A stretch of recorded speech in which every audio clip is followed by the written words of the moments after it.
non quello di comunicare le cose chiare, di comunicarle tra le righe, casomai, non in maniera limpida, ma ci devi arrivare spulciando un po'. I titoli e la comunicazione principale invece sono la bugia, no? La bugia, o meglio, il punto critico, che qualcuno poi commentando ti fa capire. Ma com'è che questa decisione poi ha a che fare con la vita reale, con l'economia reale, con quella degli individui, delle famiglie, delle imprese, degli artigiani? Cioè, la decisione presa dalla Banca Centrale Europea di comprare i titoli di Stato, che sono in gran parte nella pancia delle banche, è tutto un giro tra banche, come si trasmette alla cosiddetta economia reale, cioè alla mia vita di cittadino, familiare, di impresa, di imprenditore e via dicendo? Bene, questo non è un passaggio per niente automatico, tant'è vero che nei commenti appunto di oggi si segnala il fatto che non è detto che l'operazione abbia successo, il che vuol dire che non c'è praticamente alcun collegamento tra la misura decisa ieri dalla Banca Centrale Europea e l'economia vera, quella quotidiana di ogni giorno. È un bel giro tra banche che avevano acquistato i titoli di Stato a prezzo molto inferiore rispetto a quello di oggi. La Banca Centrale adesso glieli ricompra, per cui la banca che aveva comprato a prezzo basso il titolo di Stato oggi lo rivende alla Banca Centrale a prezzo alto. Chi ci guadagna secondo voi? Se io ho comprato X tempo fa qualcosa che valeva 50 e oggi lo rivendo a 80 o a 100, chi ci ha guadagnato? Io banca in questo caso. Comunque vediamo come ce la racconta il Corriere della Sera in prima pagina. La scossa di Draghi all'Europa, 1.000 miliardi. 1.000 miliardi, attenzione, questi ce li danno a testa, per ciascun cittadino europeo 1.000 miliardi, in lire o nelle vecchie valute o in euro. Questo è ancora da decidere. Il prossimo board della BCE deciderà se darli nelle vecchie valute nazionali, paese per paese, o in euro. 1.000 miliardi dunque, ce li avete in tasca? Siete felici? Avete trovato il Bengodi, l'Eldorado? La scossa di Draghi all'Europa, più ampio del previsto il piano della Banca Centrale Europea per rilanciare l'economia, unanimità sulle misure, no tedesco sui tempi. Da marzo maxi acquisto di titoli anche pubblici, per 18 mesi l'80% dei rischi a carico degli istituti centrali dei paesi. Questa è un'altra questioncella interessante, perché i 1.000 miliardi sono sparati col famoso bazooka di Draghi, naturalmente. A proposito di bazooka, le prime 45 pagine del Sole 24 Ore di oggi sono tutte dedicate al bazooka di Draghi. Lì troverete tutti i dettagli, tranne che la sostanza, perché naturalmente anche il quotidiano di Confindustria ha un'esigenza primaria, quella di non comunicare la sostanza delle cose. Tutti i dettagli li trovate, con tanto di profluvio di termini in inglese, così poi fate anche i fighi al bar, conoscendo i termini della finanza anglosassone. Tutti i dettagli li trovate, la sostanza molto meno. Sono 48 pagine fitte, 48 no per la verità, sono 13 pagine tutte dedicate al bazooka di Draghi sul Sole 24 Ore. Quindi scoprirete tutti i più infimi e nascosti dettagli del bazooka di Draghi, non scoprirete mai la sostanza. La Banca Centrale Europea acquisterà titoli pubblici e privati per 60 miliardi di euro al mese, oltre 1.000 miliardi entro il settembre 2016. Benché a lungo attesa, la mossa ha sorpreso gli investitori per le sue dimensioni. La decisione è stata assunta all'unanimità da tutti i membri del board, cioè del Consiglio di amministrazione della BCE, Banca Centrale Europea. Dubbi tedeschi sui tempi dell'operazione. Il presidente Draghi ha studiato un meccanismo di ripartizione del rischio che ricadrà soltanto in piccola parte, il 20%, sulla Banca Centrale Europea stessa e il resto sulle banche nazionali. Cioè, facciamo questo bel favorone principalmente alle banche e agli istituti finanziari, un'altra volta, tanto per cambiare, come i salvataggi di Grecia, Portogallo, Irlanda e Spagna. Favore alle banche. Però i rischi li mettiamo in capo alle diverse nazioni europee. Naturalmente questo poi viene spacciato come un atto politico, che significa che l'Europa ha preso una decisione politica importante, quindi verso l'unità. L'unità, però, i rischi ciascuno se li tiene a casa sua. È un bel esempio di unità, oltretutto. Il coraggio che ci vuole è il titolo del pezzo di commento, l'editoriale del Corriere della Sera, firma di Danilo Taino, che leggiamo come paradigma, diciamo così, del ragionamento. Un'iniezione di nuovo denaro per almeno 1.100 miliardi nella zona euro. Iniezione alle banche, sia ben chiaro. Capito questo, abbiamo capito la sostanza del discorso, perché l'altra ipotesi è che questi soldi arrivino a noi, come quelli della Grecia. L'aiuto alla Grecia è andato, come tutti sanno, ai cittadini greci, 260 miliardi di euro, infatti adesso i greci navigano nell'oro, stanno benissimo, non sono mai stati meglio. Chi se li è mangiati i 260 miliardi alla Grecia? Le banche, le istituzioni finanziarie e naturalmente non i cittadini. Replica con questa meravigliosa scossa del bazooka di Draghi, chiamatelo come volete. 1100 miliardi. L'operazione è importante per gli effetti che può avere sull'economia, scrive Danilo Taino. Può avere, poi dopo dirà lo stesso commentatore, mica certo che qua funziona una cosa in questi termini come ve la vendiamo noi. Noi ve la vendiamo così, però non è detto che sia così, anzi, a guardar bene non è così. Si capisce, no? Lo vedremo poi da cosa scrive, però il punto fondamentale è questo qui. Vi vendiamo una cosa che assolutamente non ha nulla a che fare con ciò che vi comunichiamo. Vi comunichiamo una cosa, ma la cosa non ha niente a che fare con ciò che vi comunichiamo. Questo è il mestiere del giornalista. Gli effetti che può avere sull'economia, ma forse soprattutto, quindi la cosa principale, soprattutto, non è gli effetti che può avere sull'economia, perché quelli non ce li avrà, mettiamola così. La mossa di Draghi è importante soprattutto, scrive il Corriere della Sera, perché afferma l'indipendenza della Banca Centrale Europea dai governi, anche da quello tedesco. Ora, nello statuto della Banca Centrale Europea, fin da quando è nata, c'è l'indipendenza. Allora, di cosa stiamo parlando? Del nulla. Squisitamente del nulla. Angela Merkel ha fatto qualcosa di non meno rilevante, ha fatto un passo laterale da leader europeo. Adesso Angela Merkel ce l'ha dipinta come il diavolo in tutte le salse, però se c'è qualcosa di concreto in questa discussione l'ha introdotto la Germania, onestamente. La cancelliera tedesca non è d'accordo con la scelta della BCE, che rischia di produrre un enorme stimolo monetario che finisce con lo spingere i governi strutturalmente deboli a non realizzare le riforme, far scivolare l'Eurozona verso quella Europa dei trasferimenti, cioè un paese costretto a finanziare il debito di un altro, alla quale la Germania si oppone da sempre, che come principio, ditemi voi se è sbagliato, è il principio che vige in Italia, perché io qua devo essere costretto a ripianare i debiti di quello là, se io sono virtuoso e quello là non lo è, in linea generale. Ma non è neanche questo il caso, perché qui il rischio è ripartito sulle varie nazioni, sulle banche centrali delle varie nazioni.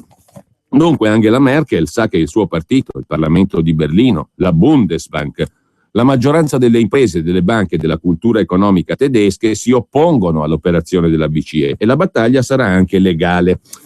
Naturalmente, poi qui arriva il bello del commento del Corriere della Sera, dell'editoriale, in prima pagina, naturalmente, scrive Danilo Taino, dopo la mossa di Draghi, gran parte dei problemi dell'area euro sono ancora quelli di prima e i risultati stessi dell'operazione della Banca Centrale Europea non sono scontati, come dire, stiamo vendendo una bellissima favola, e per avere successo dovranno essere accompagnati dalle riforme fatte dai governi nazionali. Siamo sempre là, alla solita solfa.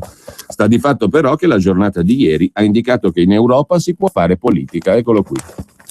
Il nulla sostanzialmente, però su questo nulla oggi trovate una quantità. Intanto bisogna dire che la prima pagina del manifesto, a modesto parere della rassegnista Stampa, è la migliore di oggi. Dragon Ball. Le palle di Draghi, traduciamola molto liberamente, anche se Dragon Ball è tutta un'altra cosa, però l'effetto ottico è quello lì. Dragon Ball.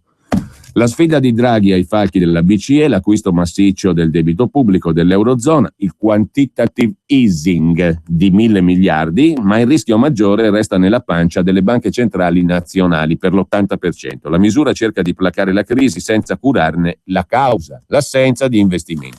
Dragon Ball, altro che il bazooka. Comunque lasciamo il manifesto, la sua prima pagina, la migliore del giorno, e torniamo al Corriere della Sera, perché bisogna essere seri e accogliere seriamente le palle che vengono raccontate. Bisogna anche essere seri. Questo vuol dire essere seri, responsabili, politicamente, economicamente, democraticamente corretti. Veniamo alla politica italiana, ci divertiamo di più. Ma nel Partito Democratico la sinistra alza il tiro contro il segretario premier Renzi, dal bazooka di Draghi al bazooka di Fassina. Non è un segreto che Matteo Renzi sia stato a capo dei 101 parlamentari che il 19 aprile 2013, quarta votazione per scegliere l'inquilino del Quirinale, affossarono Romano Prodi. E se è così, grazie Renzi. Lo ha detto Stefano Fassina, che è stato Renzi, il capo della fronda che impallinò Romano Prodi. Un'incredibile sciocchezza, ha replicato il vice segretario del PD Lorenzo Guerini. Deborah Serracchiani, altra vice segretaria, aggiunge: non si possono lanciare accuse come questa, non si possono nemmeno commentare. Sdrammatizza l'ex segretario Bersani, il quale dice: per sapere com'è andata ci vorrebbero i servizi segreti, l'importante è che quella roba lì non la facciamo più. Serve lealtà, la slealtà preferisco subirla piuttosto che darla, dice il nobile Bersani.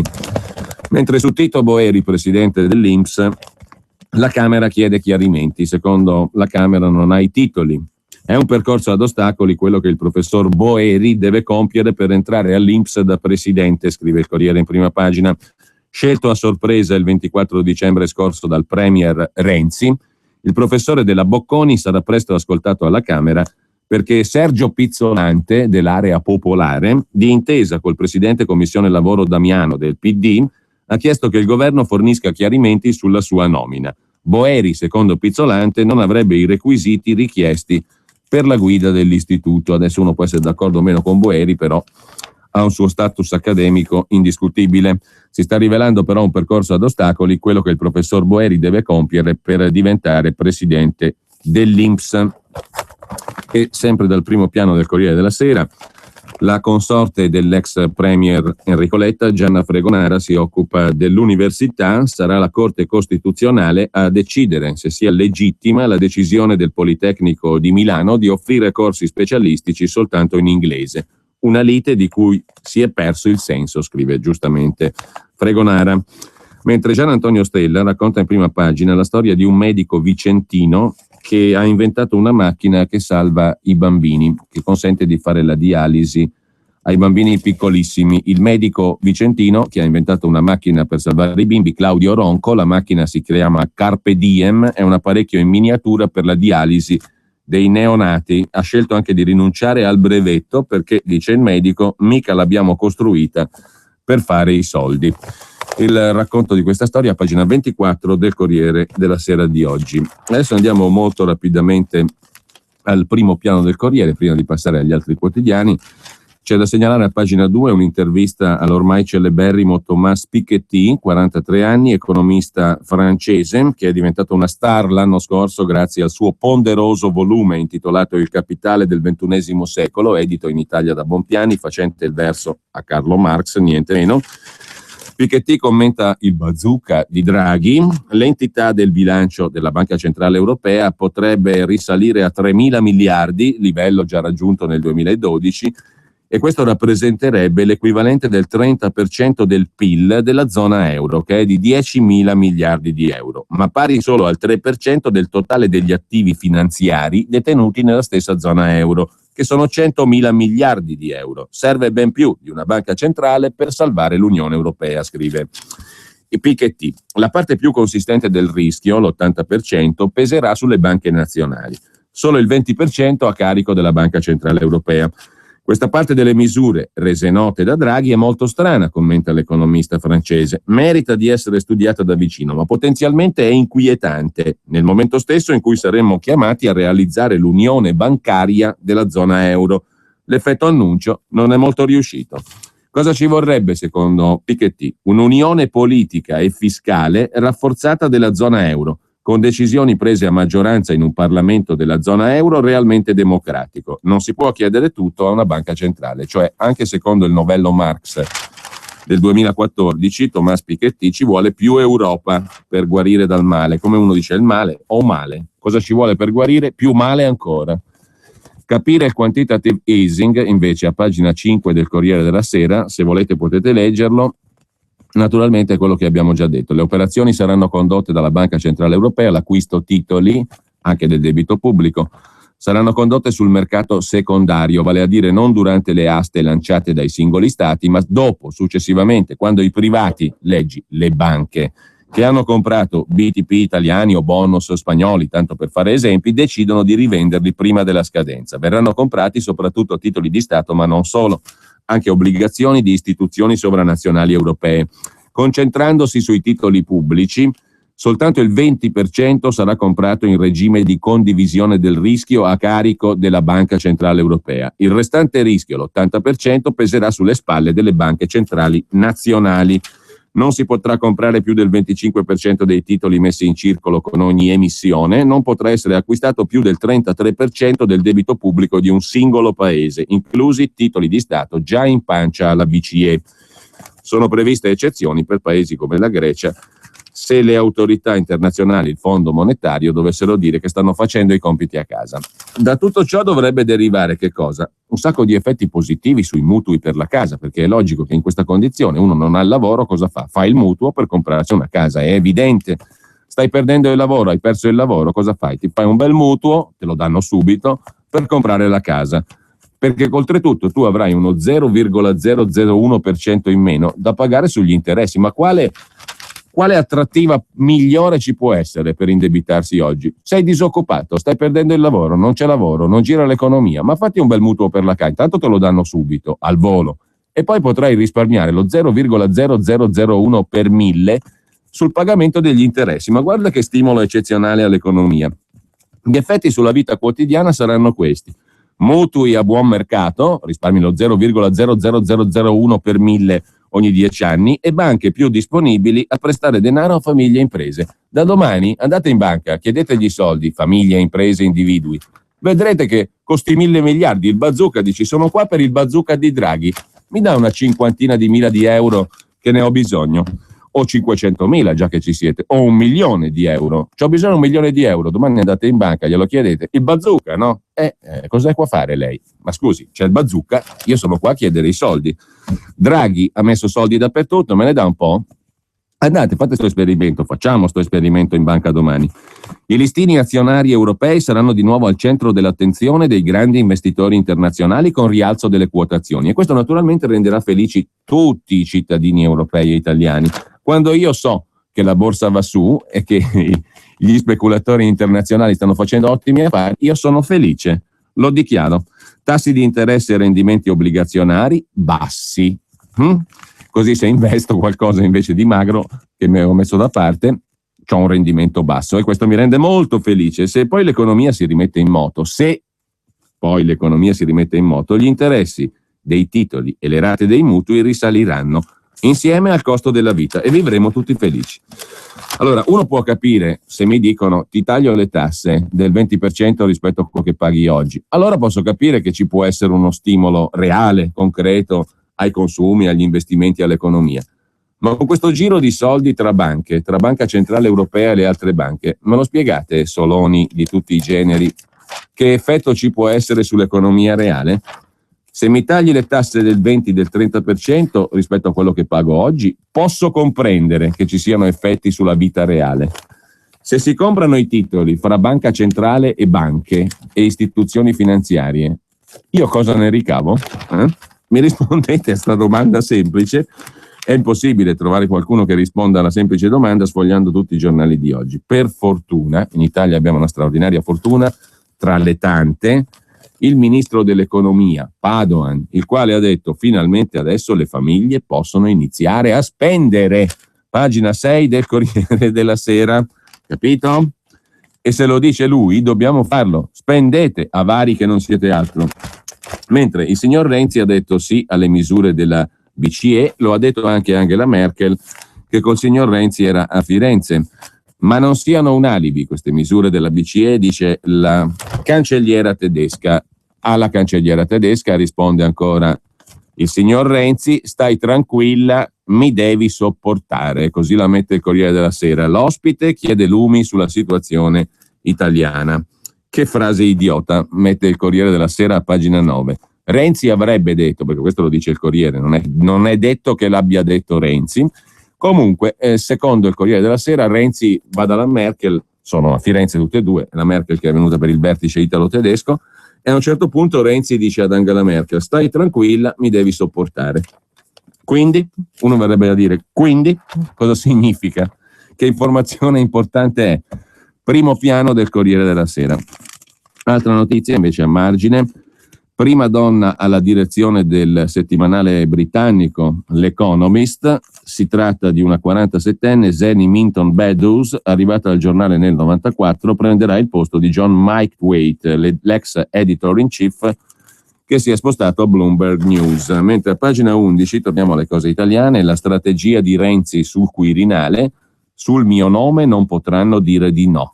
Sempre ha detto Renzi, sempre secondo il Corriere della Sera. Renzi punta a ritrovare l'unità. Se saranno contro vuol dire che giocano allo sfascio. E il pezzo è quello di Maria Teresa Meli. L'avevate già indovinato, scommetto, perché è una delle interpreti del Renzi pensiero più efficaci d'Italia.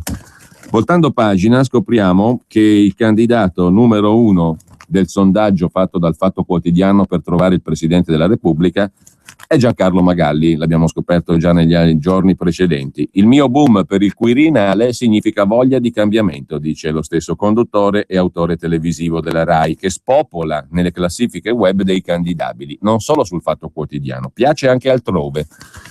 Giancarlo Magalli, mentre diciamo addio a Franco Nicolazzi, già segretario del Partito Socialista Democratico, PSD dall'85 all'88, è morto ieri a 90 anni, deputato dal 63 al 90, ministro dell'Industria e Lavori Pubblici, lasciò la politica dopo il coinvolgimento nell'inchiesta Carceri d'Oro, scrive il Corriere della Sera. Quel tentativo di scavalcare Craxi a sinistra fece realizzare la A26 con le polemiche sullo svincolo per Gattico il suo paese, così lo ricorda impietosamente il Corriere della Sera, o forse troppo pietosamente a dire il vero, ma comunque Transeat. Intanto Berlusconi dice ai suoi: ci sono garanzie, le ho ottenute da Renzi. Secondo il signor Fitto è una resa, ma non ce ne andiamo, dice Fitto, mentre Berlusconi incalza Renzi sul nome per il Quirinale e spiega: riavrò l'agibilità politica, cioè il patto si basa anche su quello, mi ripuliscono, non avrò più macchie. Da segnalare anche a pagina 15 l'intervista al neodirettore, successore di Giuliano Ferrara, neodirettore de Il Foglio, Claudio Cerasa, 32 anni. Il mio foglio tiferà sempre Silvio e Matteo. Sono di Palermo, mi ha portato Giuseppe Sottile, ho fatto lo stagista e poi sono stato assunto 7 anni fa al Foglio.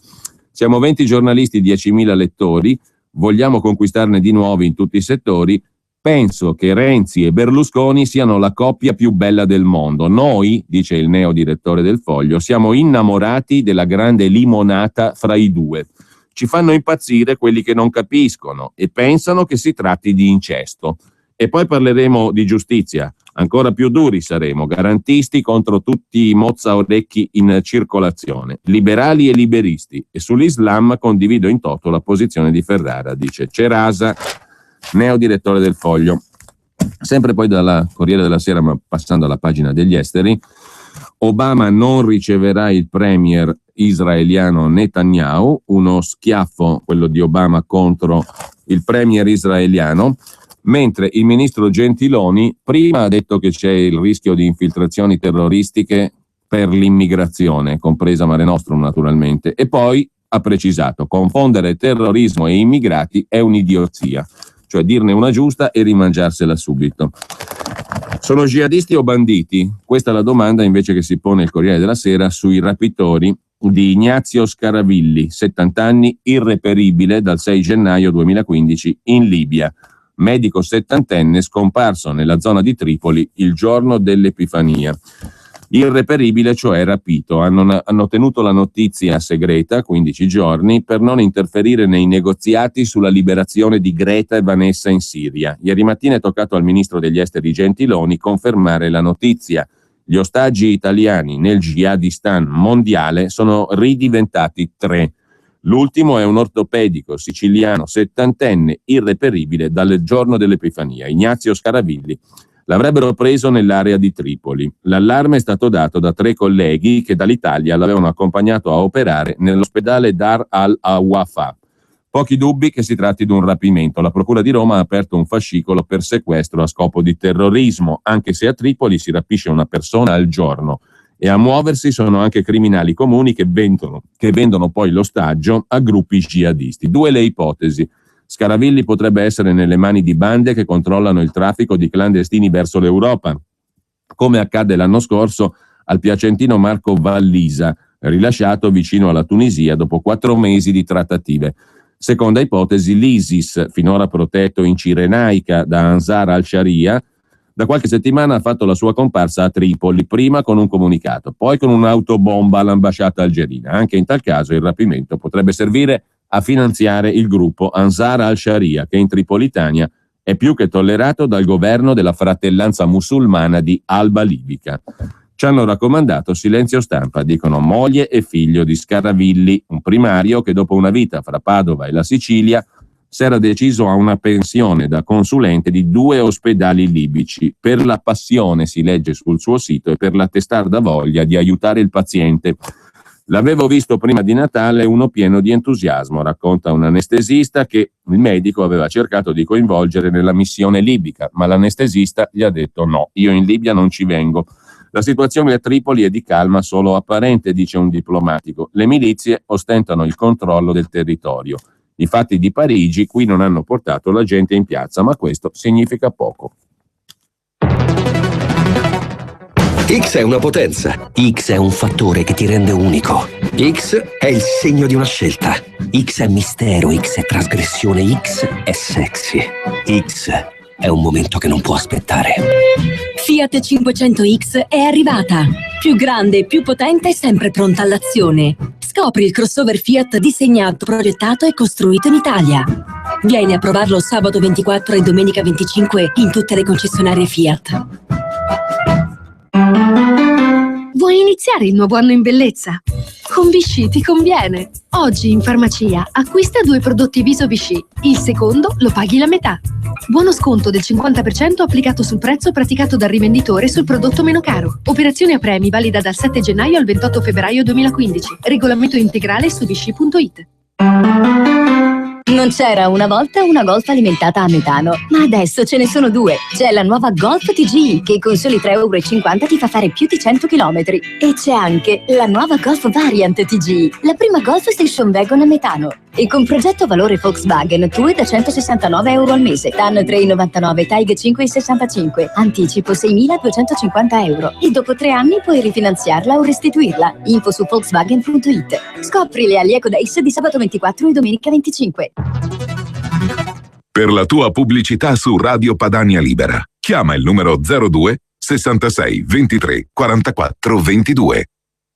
Torniamo brevemente al Corriere della Sera, sempre in pagina degli esteri. Dall'Ucraina, nessuna tregua, strage sull'autobus, colpi di mortaio su un mezzo civile nella roccaforte dei ribelli filorussi, si combatte in tutta la regione. Angela Merkel ricorda la violazione dei confini europei in Crimea, inevitabili, dice la cancelliera tedesca, le sanzioni a Mosca. E tornando invece alle cronache italiane, anche Burlando indagato per la centrale Tirreno Power di Vado Ligure, Savona, in 45 accusati di disastro ambientale. Il leghista Rixi invece denunciato per i rimborsi regionali. Poi lo vediamo sul Secolo, 19 di Genova, il dettaglio ligure. Mentre, sempre dal Corriere, c'è da segnalare l'intervento di Alan Friedman a proposito di Draghi. La mossa di Draghi, i tanti vantaggi di un euro più debole. L'acquisto di titoli di Stato da parte della BCE aiuterà ad attrarre investitori internazionali grazie alla moneta più competitiva, ma all'Italia non può bastare. Sarà necessario proseguire con le riforme su lavoro, fisco e burocrazia per uscire dalla recessione. Cioè anche Friedman sostanzialmente ci dice, gratta gratta, che la mossa di Draghi non serve a un tubo ai fini del rilancio dell'economia. Ci rifacciamo un po' a bocca il pensiero, le immagini, le suggestioni con il territorio italiano, o meglio con il territorio ligure e con quello veronese, perché nel dorso centrale del Corriere Tempi Liberi, che si occupa dei piccoli grandi piaceri della vita, c'è un bellissimo viaggio di Roberto Perrone nel profondo Levante, i tesori del Tiguglio, da Portofino all'entroterra ligure. Così si costruisce un pranzo perfetto: il formaggio per dogi, le acciughe, la preginseua, l'olio, gli altri prodotti e via dicendo, meravigliosamente descritti a partire da Recco, Aregno, Portofino, Rezzoaglio, Rapallo, Camogli, Chiavari, conscienti di ne. Un viaggio meraviglioso nell'entroterra del Levante. Mentre sempre sullo stesso inserto di Tempi Liberi c'è il racconto di Luciano Ferraro che si occupa di una produttrice, una vignaiola veronese, la vignaiola Mariella Camerani, che produce anche l'Amarone, il celeberrimo Amarone. Mi sento una donna del Rinascimento, cercavo il rapporto con la natura, fare il vino mi ha reso libera. Chiudiamo con pagina 53 del Corriere, la pagina delle lettere. Sergio Romano non risponde a questa lettera, risponde a un altro lettore sulla elezione del presidente, ma c'è il signor Armando che scrive: l'invulnerabilità della legge Fornero sulle pensioni, tradotto il fatto che abbiano bocciato il referendum per il quale la Lega ha raccolto le firme, è il segno che la legge Fornero da 3 anni è il pilastro della finanza statale. Intaccarla potrebbe significare mettere a repentaglio l'equilibrio della finanza pubblica, che però serve a garantire soprattutto i grandi privilegi. Non mi meraviglio che la Corte Costituzionale abbia bocciato il referendum abrogativo e qualsiasi tentativo di ammorbidire la legge Fornero cada nel vuoto. Ma a chi come me, 60 anni e 40 di contributi, è stato disinvoltamente bastonato con 4 anni di lavoro in più senza contropartite, fa rabbia il silenzio sugli effetti di questa legge, come se gli anni di vita rubati alla vecchiaia di una persona siano una veniale forzatura, un'ingiustizia meno grave di una tassa sulla casa o di un'accisa sulla benzina, scrive giustissimamente, secondo me, il signor Armando nella rubrica delle lettere, ma la sua lettera non è degna di risposta. La risposta però gliela dà indirettamente, ma è una risposta che suona come una beffa, il ministro del lavoro Poletti, il gran capo delle cooperative. Nessun conflitto di interessi, per carità. Dal Sole 24 Ore a pagina 22 apprendiamo infatti che, udite udite, il ministro Poletti ha detto che cambiare la Fornero è necessario perché se no avremo problemi sociali. Il ministro conferma l'impegno del governo a intervenire sulla legge Fornero. Capito? Il popolo no, loro sì. Ma c'è un'altra frase stupenda che il Sole 24 Ore ci regala oggi, a parte le prime 13 pagine col bazooka di Draghi, sono 13 di numero, fitte, ecco cosa cambia per le famiglie, le piccole e medie imprese, il credito, la redditività, il portafoglio bond, lo spread bancario, il conto deposito, il BTP a 10 anni, la casa, gli investimenti, le reazioni politiche, tutto trovate sul bazooka di Draghi tranne la sostanza. Ma l'altra frase bella è a pagina 14, l'ha detta il Papa. Nelle vesti di Monsieur de la Palisse, vedo ombre all'orizzonte, ha detto Francesco I, ai responsabili della sicurezza in Vaticano. Sarà l'ombra della mezzaluna che viene piazzata sul cupolone di San Pietro e l'angoscioso interrogativo. Ma torniamo invece, a proposito di mezzaluna islamica, a un simpatico personaggio, un magrebino che ieri a Milano ha minacciato i passeggeri dicendo di avere un mitra con questa frase: infedeli vi ammazzo. L'uomo è poi riuscito a dileguarsi tra la folla. Indaga anche la Digos alla fermata di Romolo della metropolitana milanese. Momenti di grande apprensione, lo racconta Il Giornale nel dorso milanese a pagina 11. Ieri alla fermata Romolo della linea 2 della metropolitana, un magrebino ha iniziato a inveire contro gli altri passeggeri chiamandoli infedeli, poi è passato alle minacce: ho un mitra, vi ammazzo tutti, e infine è salito sul treno ed è sparito nel ventre della città. Allertati dai viaggiatori sono intervenuti agenti della polizia locale, Polmetro e Digos, perché di questi tempi non si sa mai.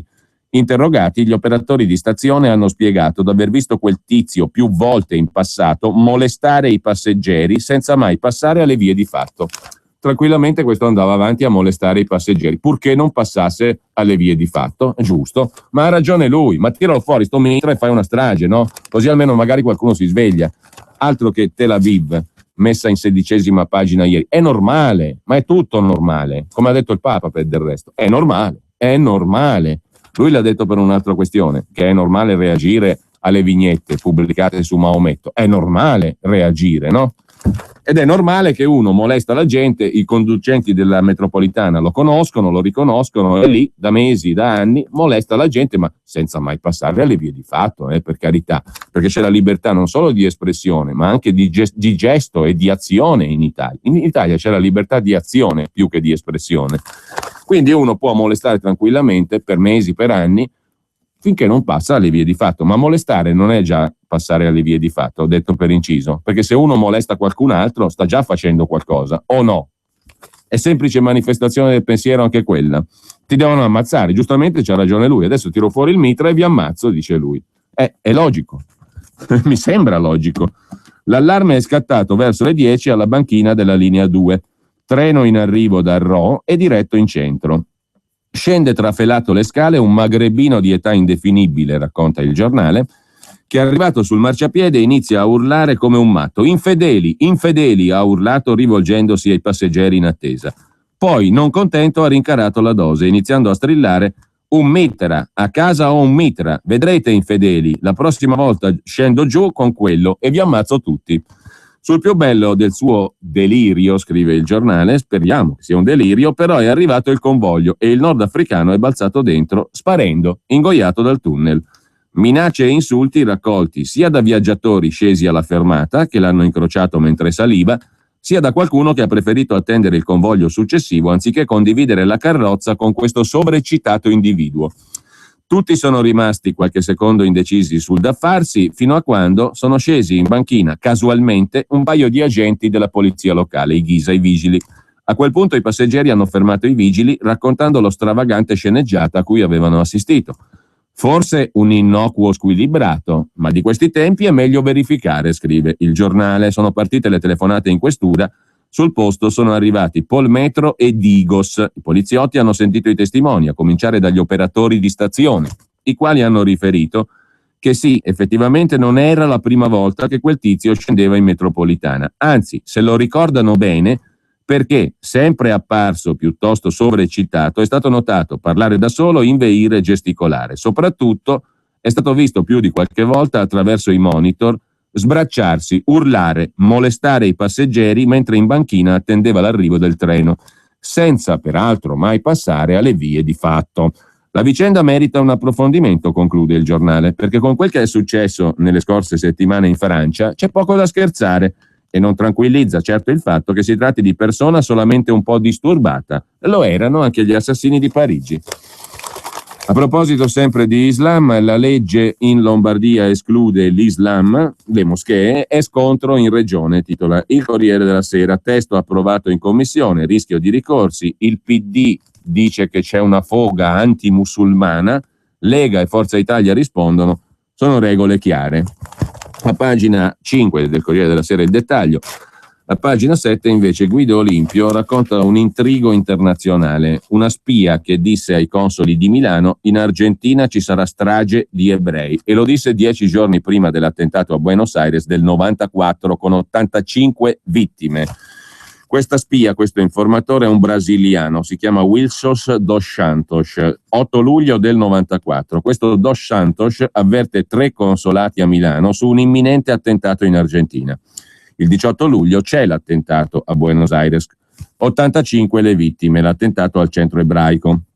Dalle indagini emergono contatti tra elementi sospetti e recapiti telefonici milanesi.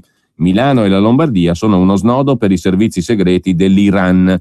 Dopo aver ribadito le rivelazioni, l'uomo ritratta, sarà condannato per falsa testimonianza, ma c'è una pista lombarda per l'attentato anti-ebraico in Argentina del 94 a Buenos Aires.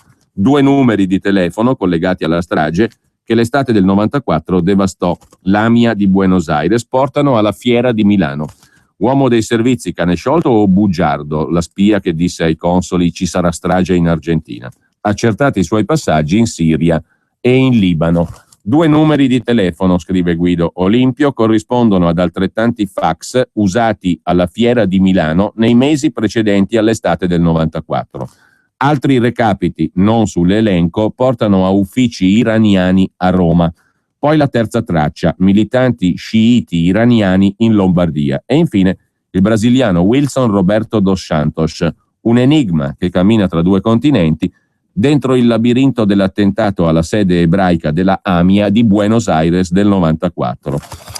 Il dettaglio a pagina 7 della cronaca milanese del Corriere della Sera. E infine, sempre dalla cronaca lombarda del Corriere, crolla il prezzo del latte pagato agli allevatori, ma non crolla il prezzo del latte nei negozi e ogni mese 13 aziende lombarde costrette a chiudere, scrive il Corriere della Sera. E poi c'è una curiosa notizia di cronaca. Attenzione con WhatsApp, con questi smartphone, con questi telefonini. State bene attenti a cosa combinate. A Vigevano una professoressa sbadata ha inviato per sbaglio una sua foto osé agli studenti. Una sua foto osé indirizzata al compagno è stata inviata per errore sul gruppo di WhatsApp degli alunni della sua classe, Istituto Tecnico Casale di Vigevano. Uno strumento, quello del gruppo attraverso WhatsApp, che era stato creato per dare immediatezza alle informazioni didattiche anche fuori da scuola. Il fatto è accaduto durante le vacanze di Natale. Al ritorno da scuola l'insegnante si è precipitata a chiedere scusa agli studenti, ma nel frattempo la notizia dell'immagine sexy è arrivata alla preside. Su WhatsApp si possono creare dei gruppi dove ricevono messaggi soltanto le persone inserite nel gruppo e può essere usato anche, è stato usato in questo caso come strumento didattico. Si è trasformato in qualcos'altro. Attenzione a usare WhatsApp. Repubblica apre la sua prima pagina con, indovinate un po', certo, il bazooka di Draghi. Un Draghi che è anche nella prima pagina dell'Ansa di stamani e ci rimarrà, presumo, per molte ore, perché il suo bazooka è qualcosa di fenomenale, di mai visto, di eccezionale. Ragazzi, da domani, da oggi anzi, siamo tutti più ricchi. Stamattina non sapete cosa fare? Oppure avete 1000 preoccupazioni? Ebbene, cancellatele, le preoccupazioni non dovete averle più. Con 1.000 miliardi di liquidità, voi andate in banca oggi stesso e non dico tanto, chiedetevi 50 mila euro a tasso zero, anzi vi paga la banca per darvi i soldi. L'effetto immediato del bazooka di Draghi è questo qui: una inondazione di liquidità, cioè di soldi, di moneta frusciante, di carta, di euro freschi, che ve li sentite in mano con quella meravigliosa moneta stupenda, che solo a guardarla ti fa venire in mente che essere europei è un orgoglio, no? Perché hanno inventato perfino le architetture finte, fasulle, più fasullo dell'euro non c'è niente neanche nell'immagine, perché quei ponti, quegli archi, quei disegni sono finti, non sono monumenti veri, perché come tutti sappiamo in Europa ce ne sono pochissimi di monumenti storici eccelsi, pochissimi, bisognava inventarne uno al computer, nuovo e anonimo e inesistente. Però adesso cambia la musica, perché Draghi ha fatto il suo bell'uso del bazooka e da stamattina, se non sapete cosa fare, andate in banca. Io non dico tanto, però 40, 50, 30, 60 mila euro li potete chiedere tranquillamente. Anzi, vi paga la banca per prendere i soldi, non dovrete più pagare gli interessi, vi paga la banca per darvi dei soldi. Quindi state tranquilli che avremo un cambio eccezionale nel nostro tenore di vita da oggi in poi. Mentre, sempre dalla prima pagina di Repubblica, ci sono terroristi tra i migranti, vedi l'operazione Mare Nostrum, lo ha detto Gentiloni, il quale poi si è rimangiato tutto, bufera sul ministro e lui rimangia tutto quello che ha detto prima. Pagina 7 di Repubblica, compare un'altra ministra, recentemente desaparecida, la ministra dello sviluppo economico, Federica Guidi, che commenta il bazooka di Draghi. Adesso tocca agli imprenditori fare la loro parte per la crescita. Ci sono segnali di ripresa, cresce la fiducia, per molti ripartono gli ordini. Ma soprattutto, come dicevamo, l'effetto del bazooka è che da stamani avremo tutti un sacco di soldi in tasca in più. Attenzione bene a cosa ne fate, Attenti bene, come diceva un anziano deputato della Lega Nord. Mai dimenticato. Pagina 16 di Repubblica invece c'è l'articolo di Francesco Viviano, attenti bene, così Al-Qaeda e Stato Islamico puntano sul business dei clandestini, le informazioni raccolte dai servizi segreti algerini, marocchini, egiziani e tunisini, obiettivo autofinanziarsi, per questo ai gommoni preferiscono i mercantili più remunerativi. Che dice il ministro Gentiloni a proposito di questo? Niente, perché ha già detto troppo e è stato costretto a rimangiarsi quelle poche parole che aveva pronunciato. Mentre, sempre da Repubblica, in pagina di cronaca, un bel selfie con il Kalashnikov arrestato a Catania. L'uomo, un albanese, tentava di imbarcarsi per Londra con documenti falsi. Ne ha presi 2 in Piemonte, però non ne dà notizia nessuno, neanche il quotidiano torinese La Stampa. Vabbè, facciamo finta di niente. Mentre, tra l'altro, il tipo della metropolitana di Milano di cui parliamo prima è finito solo in cronaca locale di Milano, zero importanza anche al tizio. Dobbiamo solo aspettare che nella metropolitana di Milano ci sia veramente una sventagliata di Kalashnikov o qualche accoltellamento o qualche sgozzamento, per poi dire: oh, è mancata la prevenzione, è mancata la sicurezza, potevamo pensarci prima.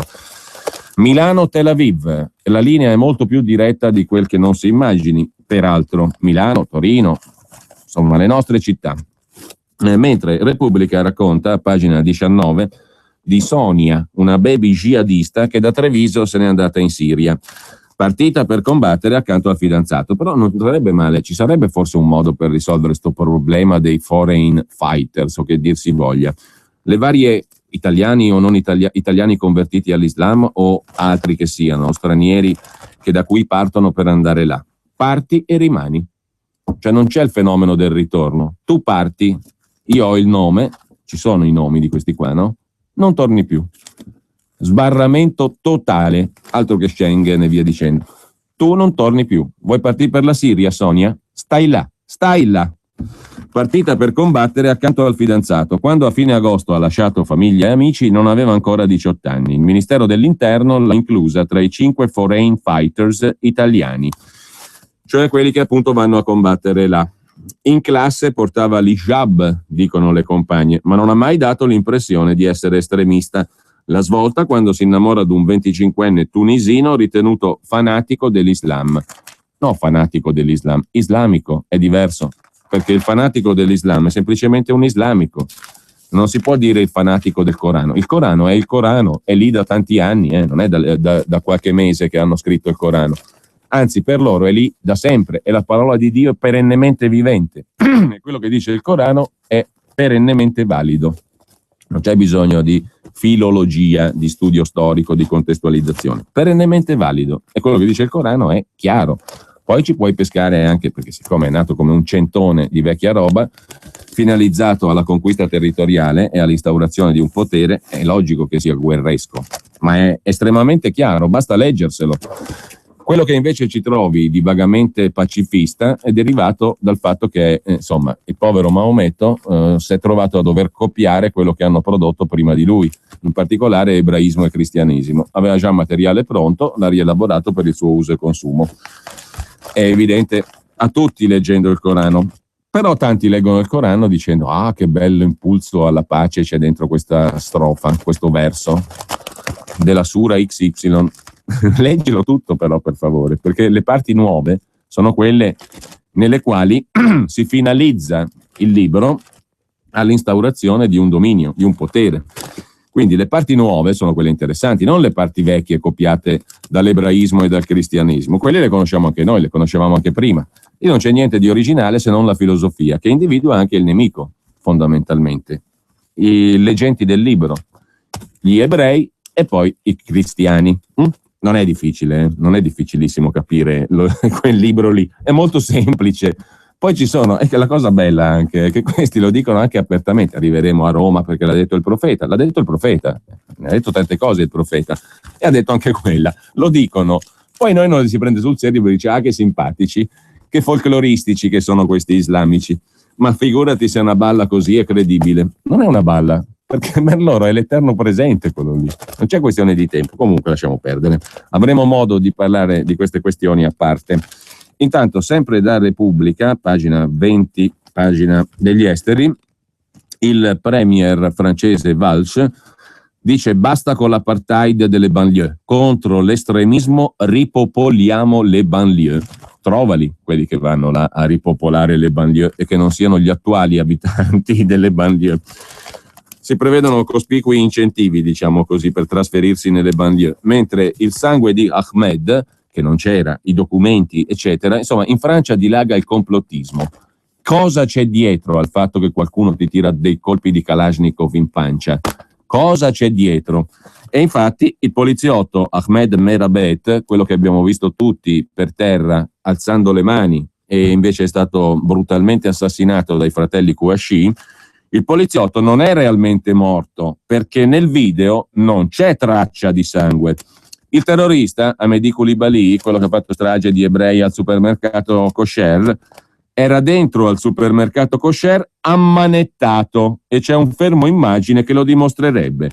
Un giornalista che lavora vicino a Charlie Hebdo, Indossava un giubbotto antiproiettile, dunque era stato avvertito dell'attentato. Uno dei fratelli Kouachi ha dimenticato la carta d'identità in macchina. È troppo grossa per essere vera.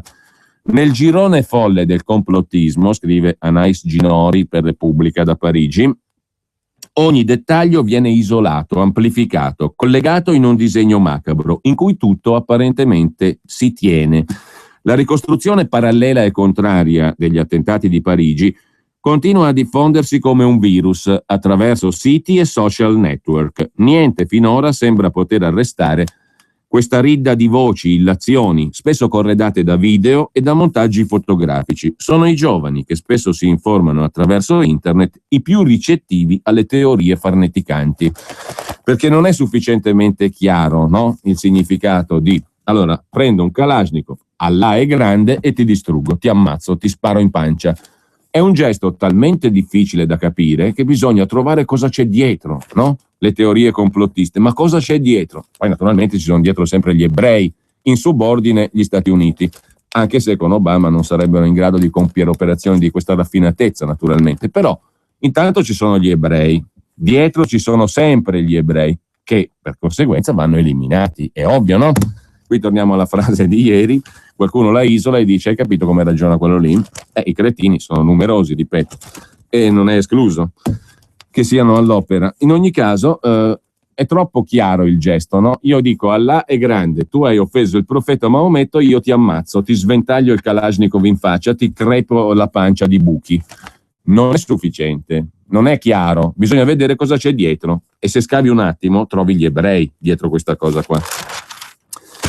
Così ragiona il popolo di internet, non solo di internet per carità, però attraverso internet fioriscono le tesi complottistiche. Mentre, tornando alle cronache italiane, ne trovate traccia su tutti i quotidiani di oggi, prendiamo Repubblica, gli ritirarono la patente perché omosessuale. La Cassazione ha stabilito un maxi risarcimento a un giovane siciliano al quale la motorizzazione civile annullò il permesso di guida per disturbo dell'identità sessuale.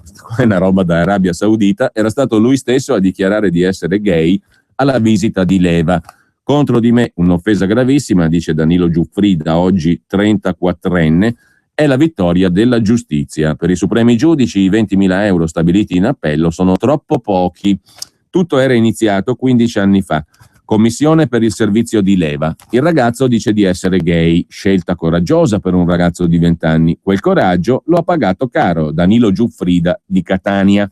Qualche mese dopo aver fatto coming out, cioè aver dichiarato di essere gay, davanti ai medici dell'esercito, il giovane riceve un avviso. Deve andare alla motorizzazione civile per accertare se ha i requisiti psicofisici per guidare. La sua cartella, passata da un'amministrazione all'altra, portava la scritta disturbo dell'identità sessuale, motivo sorprendentemente sufficiente per sospendergli la patente. Siamo in Italia, in Sicilia e non in Arabia Saudita, ma è incredibile. Se è così, questa storia è davvero incredibile. È iniziato così il calvario giudiziario di Danilo, offeso per la violazione della sua intimità e per quell'assurdo pregiudizio che gli ha tolto niente meno che la patente. Prima il passaggio al TAR, poi il processo davanti a 2 tribunali, fino ad arrivare ieri alla Cassazione. Quello subito da Danilo, secondo la Cassazione, è un vero e proprio comportamento omofobico, per di più intollerabilmente reiterato, di cui si è macchiata la pubblica amministrazione. Con queste parole i giudici hanno accolto il ricorso del giovane che aveva ingaggiato una battaglia legale coi ministeri di difesa e trasporti per violazione della privacy e discriminazione sessuale. Il suo avvocato aveva chiamato in causa le 2 amministrazioni chiedendo 500.000 euro di danni. Il giudice di primo grado aveva disposto 100.000, in secondo grado le cose erano ancora cambiate, solo 20.000 euro. La Corte ritenne che la violazione della privacy fosse ridotta a comunicazione tra 2 amministrazioni, cioè un ambito assai ristretto e poco pubblico. Non sono d'accordo i giudici della Cassazione. Ora bisognerà riquantificare il danno a questo ragazzo. Mentre, sempre da Repubblica, andiamo rapidamente prima della pausa pubblicitaria, vi segnalo da Torino l'articolo di Paolo Griseri, una polemica. Il vagone di Primo Levi è un baraccone. A Torino tutti contro il soprintendente. Cosa succede? Nel mirino la bocciatura del simbolo della deportazione degli ebrei collocato in piazza Castello. Il ministro Franceschini ha mandato gli ispettori. Un vagone di quelli usati per deportare gli ebrei nei campi di sterminio è stato sistemato in Piazza Castello a Torino davanti alla mostra dedicata a Primo Levi. Rimuovete quel vagone, è una pagliacciata, un baraccone.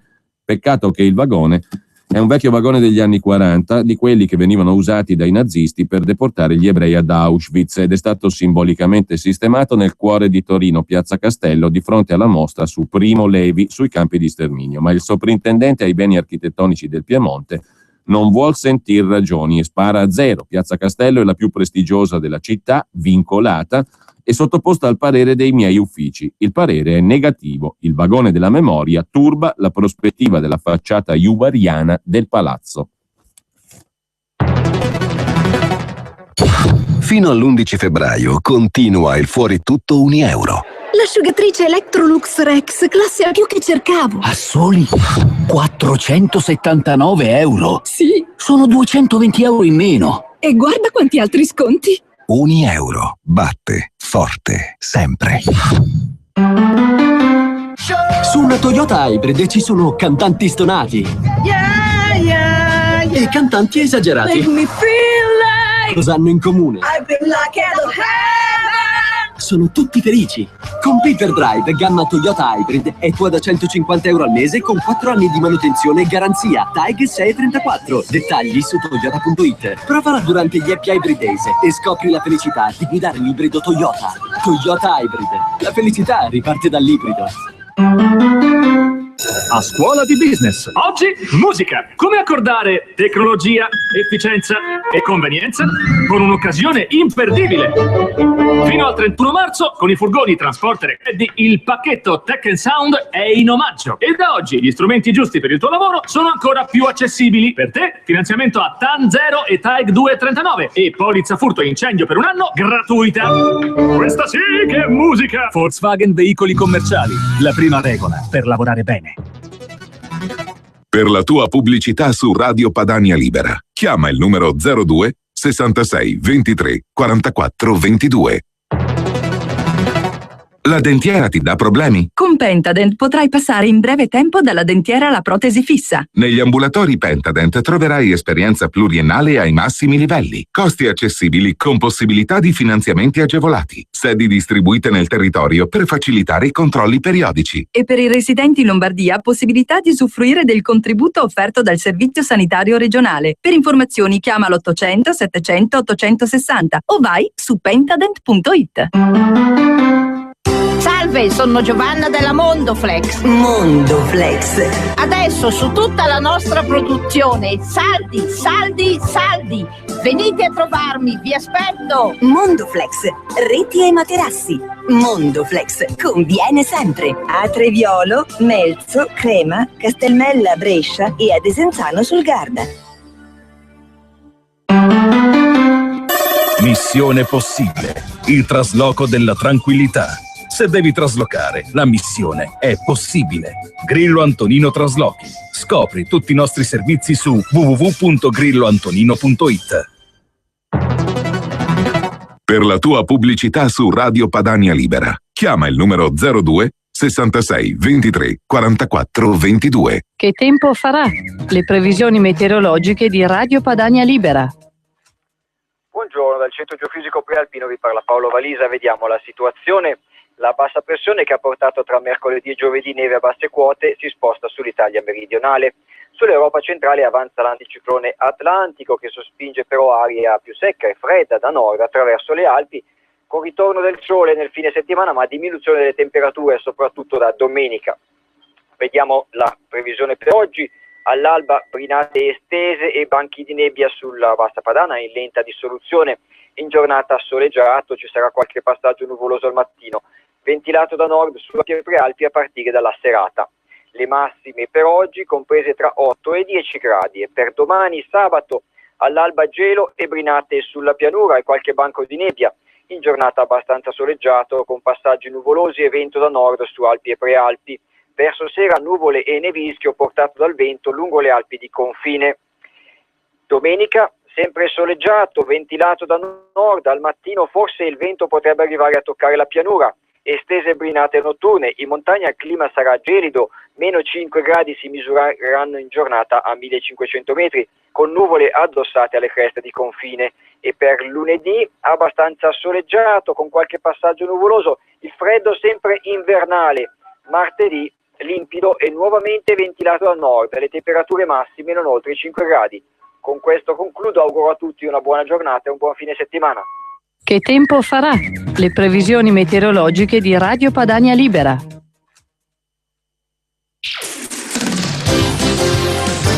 Sono le 8:34. E andiamo rapidamente alla pagina economica di Repubblica, perché al di là di tutte le bubbole, balle, chiacchiere, fandoni e folle, frottole, palle o panzane, poi c'è da tener conto delle oggettive condizioni del bilancio pubblico, cioè della vil moneta che viene chiesta dal governo con tutte le finanziarie e i provvedimenti. Benissimo, si scopre che c'è il rischio di mancata copertura finanziaria della manovra, rischio di incassi flop, scrive Repubblica, dall'IMU agricola e dai giochi. I giochi non vanno toccati, i signori dell'azzardo vanno lasciati liberi, questo lo sappiamo. Quindi timori per il rispetto del famoso tetto del 3% nel rapporto deficit-PIL. Difficile il pagamento dell'IMU agricola entro il 26 gennaio, centinaia di milioni in ballo. Secondo voi a chi vi chiederanno? Per la delega fiscale un rinvio di altri 9 mesi. Quindi al di là di tutte le bubbole appunto su Draghi, Bazooka e compagnia bella, poi c'è da coprire un buco nel bilancio dello Stato. Chi andrà a coprirlo? Punto di domanda. Il Bazooka certamente no. Ma in ogni caso ci sono determinate situazioni in cui il bazooka, non quello di Draghi, può essere anche uno strumento utile, mentre per il futuro della città è utile Pisapia, lo dice sempre a Repubblica, intervistato Umberto Veronesi, oncologo, direttore scientifico emerito dello IEO da lui ideato e già ministro della salute. Pisapia si ricandidi perché Milano ha bisogno di un sindaco che difende i diritti, dice il professor Veronesi, che dà un giudizio sul lavoro della giunta, sulle necessità della città che non possono essere risolte in un solo mandato, dice Veronesi, che fa una premessa. Pisapia è una persona che amo molto, non si era capito, ha dato prova di saper volare alto, lottando per gli omosessuali e per il testamento biologico. I temi che ha affrontato, i valori civili, la civilizzazione, richiedono tempo per radicarsi. L'Expo una grande opportunità, se saremo capaci di affrontarla non solo come grande abbuffata.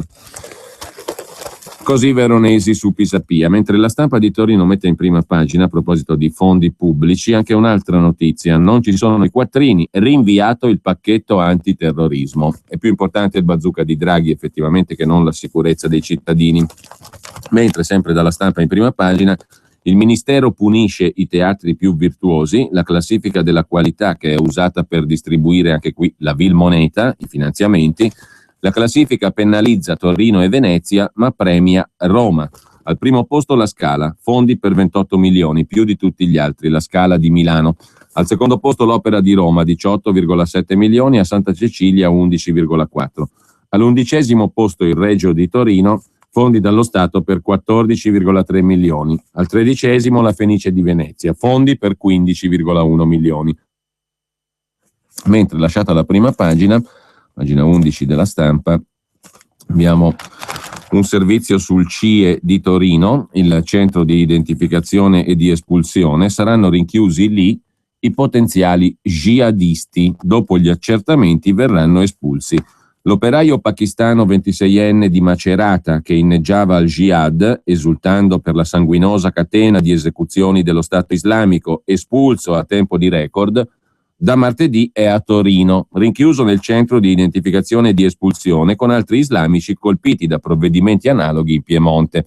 Lo avevano prelevato nel calzaturificio di Civitanova Marche, dove lavorava da anni, gli investigatori della Digos. Il GIP del tribunale ha convalidato l'espulsione. In Italia da 12 anni con la famiglia, non ha precedenti. E si difende: non ho contatti con i guerriglieri, ho ricevuto i video da un amico. Fra poche ore sarà rimpatriato in Pakistan. Il centro di identificazione e di espulsione di Torino sarà il luogo di transito, l'ultima meta prima del rimpatrio di tutti i fiancheggiatori, propagandisti, arruolatori e foreign fighters in partenza o di ritorno dai fronti di guerra del califfato dello Stato islamico. Tutti gli espulsi del territorio nazionale, dopo indagini incrociate tra intelligence e antiterrorismo e Viminale, saranno concentrati a Torino. Il numero di persone allontanate è destinato ad aumentare nei prossimi giorni. Però state tranquilli, perché il CIE di Torino, garantisce La Stampa, non è una Guantanamo. Le persone oggetto dei provvedimenti di espulsione sono custoditi nelle aree riservate ai clandestini privi di documenti, cioè in moduli abitativi divisi da reti e protezioni, ma non in reclusione carceraria. Non è una prigione, sono assistiti da personale di aziende private subentrate alla Croce Rossa, che gestisce, sotto il controllo di prefettura e questura, il centro torinese. Era però necessario individuare in tempi stretti nel nord Italia uno snodo logistico operativo destinato al rimpatrio. Quasi un piccolo colpo di scena, scrive ancora La Stampa con Massimo Numa. Il CIE di Torino era stato semidistrutto in pochi mesi da una catena interminabile di rivolte, compresi episodi di autolesionismo. I posti per uomini e donne da 210 si erano ridotti a 21. In questi mesi, nello stretto riserbo, sono state ristrutturate le aree del CIE vandalizzate. In breve tempo la capienza risalirà a 90 posti ed è destinato a rimanere l'unico ancora attivo in tutto il nord Italia. Infine, sempre dalla Stampa di Torino, ma è una vicenda che trovate su tutti i giornali, lascia morire il proprio neonato per truffare l'assicurazione. La terribile storia in Calabria, aborto indotto con la complicità di un medico. Per la procura il piccolo era nato vivo, ma rianimandolo avrebbero perso i soldi dell'assicurazione. Il medico ha evitato il taglio del cordone ombelicale e le conseguenti attività di rianimazione. Il feto, una volta espulso, aveva respirato. La morte è sopraggiunta dopo. La donna ha strumentalizzato con perseveranza la sua gravidanza per vili scopi economici, dice il GIP del Tribunale di Castrovillari, una donna, Letizia Benigno. Estremamente grave che il medico, scrive ancora la GIP Benigno, abbia assicurato ai Correi ausilio morale e materiale. Dalla Stampa però passiamo alla prima pagina del Fatto Quotidiano. Il Nazareno ingrassa Berlusconi, i conti li fa Giorgio Meletti, 500 milioni di euro guadagnati da Berlusconi in 15 giorni. A gennaio Renzi e il Caimano allargano il patto del Nazareno al governo e al Quirinale, subito Mediaset, Mediolanum e compagnia volano in borsa. Il pregiudicato, scrive il Fatto, ha la chiave della maggioranza. Colpi di spugna su bilanci falsi e reati fiscali e addio legge sul conflitto di interessi. Mentre una manina, quella del sottosegretario Lotti, uno dei più vicini a Renzi, ha passato al Foglio di ieri la lista nera degli anti-inciucio nel PD. Panico PD per la caccia al dissidente. Fassina ha detto che Matteo Renzi era il capo dei 101 traditori di Prodi, minoranza contro la Finocchiaro, e la manina che ha passato appunto i nomi al Foglio. Ieri abbiamo visto la lista. Prosegue peraltro in prima pagina sul Fatto Quotidiano la vita dei Giuliani Amati, raccontata da Marco Travaglio, che oggi recupera anche un episodio piuttosto recente. Una vedova che doveva tacere e invece Cossiga può straparlare e picconare. È l'episodio in cui Giuliano Amato, intercettato, registrato anzi, tentò di convincere la signora Gemignani a non raccontare le tangenti in quel di Viareggio, un episodio piuttosto recente.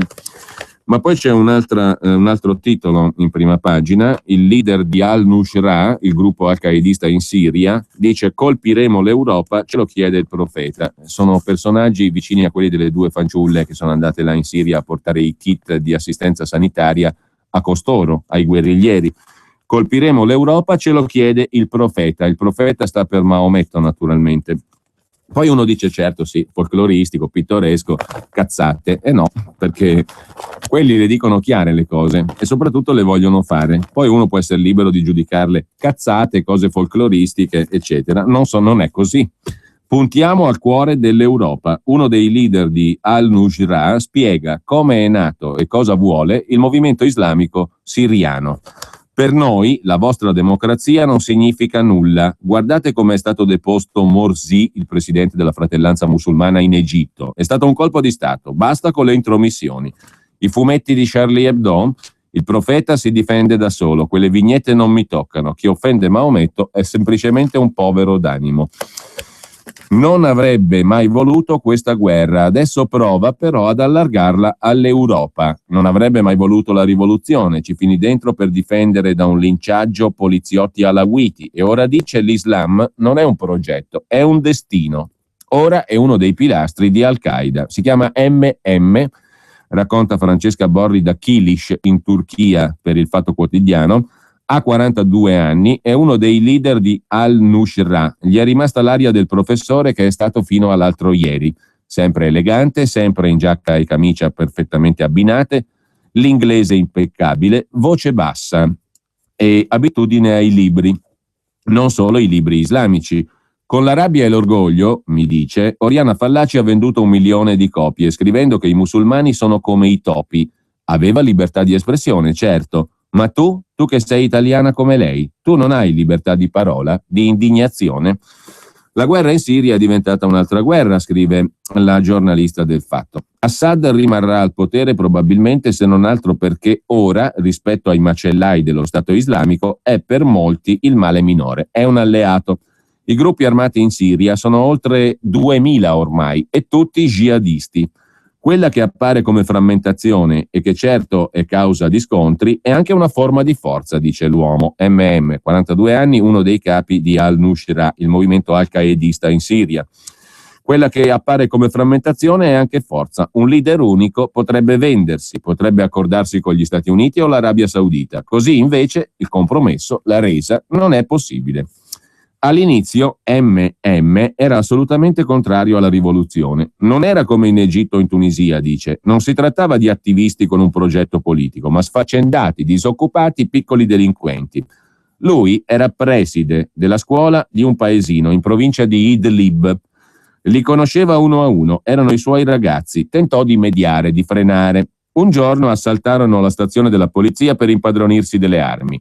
Mi precipitai, ricorda l'uomo, perché se avessero potuto avrebbero linciato i poliziotti, ma non perché erano alawiti, perché erano poliziotti. Li umiliavano in ogni modo, costringendoli a preparare il caffè 10 volte perché era troppo amaro, troppo freddo, come fossero i loro servitori. Portami questo, portami quello. Cose così, dice l'uomo. Non era questione di religione o ideologia, erano cose da bulli di paese. Per noi, dice, era chiaro che si trattava di teppisti, nient'altro. Quindi era chiaro che sarebbero stati strumentalizzati, che questa sarebbe diventata una guerra diretta da altri. A cambiare tutto, dice l'uomo, è stato Aleppo, perché per l'esercito libero, con i suoi 2 milioni di abitanti, in maggioranza pro-Assad, era una preda fuori misura.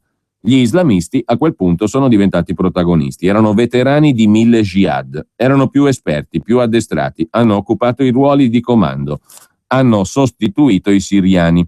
Anche se quelli che noi chiamiamo foreign fighters, qui in realtà sono considerati stranieri, scrive ancora la giornalista Francesca Borri del Fatto Quotidiano, inviata a Kilis, Turchia, confine con la Siria. Il tipo di governo da istituire è ancora tutto da pensare, ma l'unica certezza degli islamisti è ridisegnare il Medio Oriente, la sua mappa. L'ISIS ha fondato un califfato, Jabhat al-Nusra, che è invece l'emanazione di Al-Qaeda, un emirato. Qual è la differenza, chiedo? Qual è il modello? I nomi sono irrilevanti, risponde l'uomo, che adesso è uno dei leader di Al-Nusra, cioè Al-Qaeda in Siria. I nomi non contano, lo stesso califfato è successivo a Maometto, a dimostrazione che bisogna essere flessibili e inventarsi forme di governo adatte ai tempi. L'unica certezza è che per noi, che parliamo tutti la stessa lingua e abbiamo un fratello in Yemen e una zia in Marocco, i confini di oggi, decisi alla fine della Prima Guerra Mondiale con la matita e col righello, non hanno senso, anche perché non sono frontiere. Per noi avere un visto è un incubo, sono barriere. Bisogna dunque tracciare nuove frontiere, ma il punto fermo è la Sharia, la legge coranica. La parola democrazia per noi, dice quest'uomo, ex preside di una scuola e ora uno dei capi di Al-Nusra, la parola democrazia non ha il minimo significato. L'Egitto, il colpo di Stato che ha spodestato Morsi, non è che l'esempio più recente. Siete voi con le vostre intromissioni, e non noi, a rendere incompatibile Islam e democrazia. Il papà di quest'uomo è morto che lui aveva 14 giorni. Per mia madre con 4 figli l'unico sostegno è stato un cugino. Qui non è come in Europa in cui lo Stato è al servizio del cittadino. Qui lo Stato è Assad, che sta chiuso nel palazzo a curare gli affari suoi. Quando sei in difficoltà non è lo Stato ad aiutarti, è la famiglia. L'unica cosa che lo Stato ha fatto per me è arrestare Omar per affiliazione ai fratelli musulmani, il cugino che ci manteneva, e tenerlo in carcere 11 anni.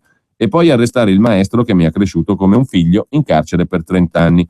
L'unica cosa che ha fatto lo Stato è stato rendermi orfano 3 volte, scrive e dice anzi l'uomo alla giornalista del Fatto Quotidiano. Conferma un'altra cosa, questo leader di al-Nusra in Siria: l'Europa è nel mirino, anche se sterminare redazioni a colpi di Kalashnikov potrebbe non essere molto utile alla diffusione dell'Islam. La strategia è quella dei palestinesi a Gerusalemme: colpire ovunque ogni volta che è possibile, affinché l'Europa si senta vulnerabile e il costo degli apparati di sicurezza diventi troppo alto e insostenibile. L'obiettivo non è, come ai tempi di Bin Laden, cambiare le politiche occidentali in Medio Oriente e costringere al ritiro dall'Iraq o dall'Afghanistan. L'obiettivo adesso è cambiare l'Occidente.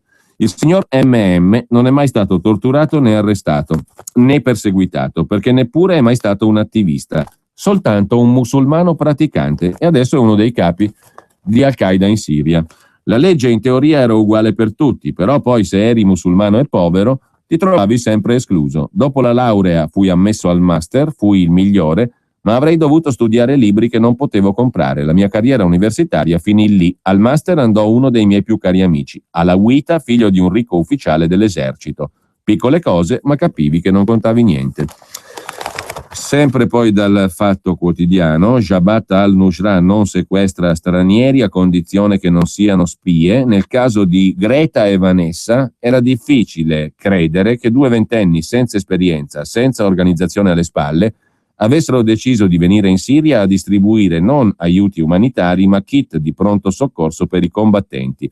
Voi italiani siete noti per essere creativi, ma questa è una guerra. Accertato che le 2 ragazze erano venute di loro iniziativa, al-Nusra si è attivata per il rilascio.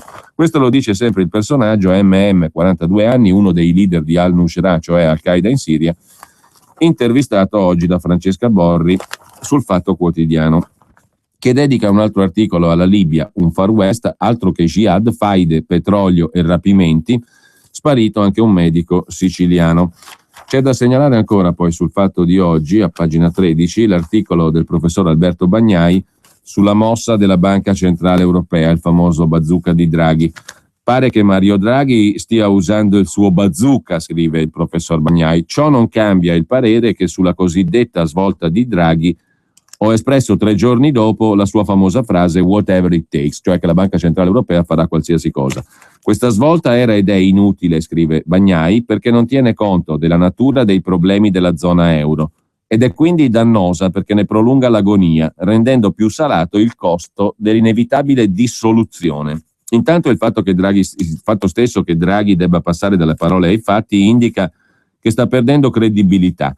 L'annuncio di metà 2012, che la Banca Centrale avrebbe fatto qualsiasi cosa per la stabilità, era stato fatto proprio per non essere tradotto in pratica. Draghi aveva vinto allora la sua scommessa, la sua parola era bastata a placare i mercati. L'entrata in deflazione ha fatto però capire a tutti che le strategie dilatorie sono dannose. Gli annunci non fanno ripartire la crescita, cosa di cui Renzi ci ha dato ampia prova. Da qui l'esigenza di fare di più, realizzata tardi e male. La decisione di commisurare l'entità degli interventi alle quote dei singoli paesi nel capitale della BCE indirizzerà i fondi verso chi in teoria ne ha minor bisogno, esaltando gli squilibri dell'Eurozona. Poi l'ingiunzione tedesca di far sopportare il rischio per l'80% alle banche centrali nazionali sancisce la balcanizzazione finanziaria della zona euro ed equivale a una ammissione. Game over. Infine, si continua a non capire che in una depressione epocale come quella che stiamo sperimentando, emettere moneta non garantisce che qualcuno la spenderà. Le banche continueranno a non prestare a disoccupati o imprenditori in cattive acque non per colpa loro. L'impatto su prezzi e redditi sarà nullo.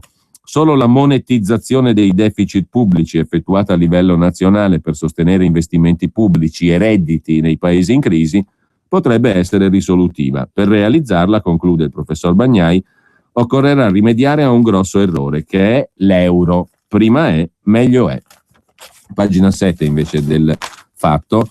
Chi ti compare? Da Monte Carlo, Gianfranco Fini, che parla del Quirinale. Berlusconi e Renzi sono d'accordo, hanno già il presidente, dice l'astuto Callido Fini. Per come è composto oggi il Parlamento, per come sono frammentati i partiti, è impossibile che venga eletto un esterno alla politica. Questo è uno splendido esempio di intervista inutile a pagina 7 del Fatto Quotidiano, però è divertente perché parla Gianfranco Fini, e scusate se è poco.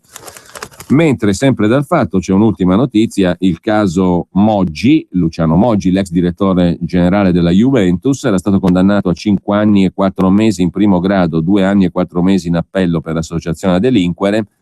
Arriva la prescrizione, l'udienza in Cassazione rinviata al 23 marzo, il processo per i fatti di Calciopoli è ufficialmente defunto. Tutti salvi. Il giudice Aldo Fiale vuole che le carte siano esaminate bene e che la requisitoria sia udita bene, ma l'ultima partita verrà disputata a tempo scaduto. Prescrizione.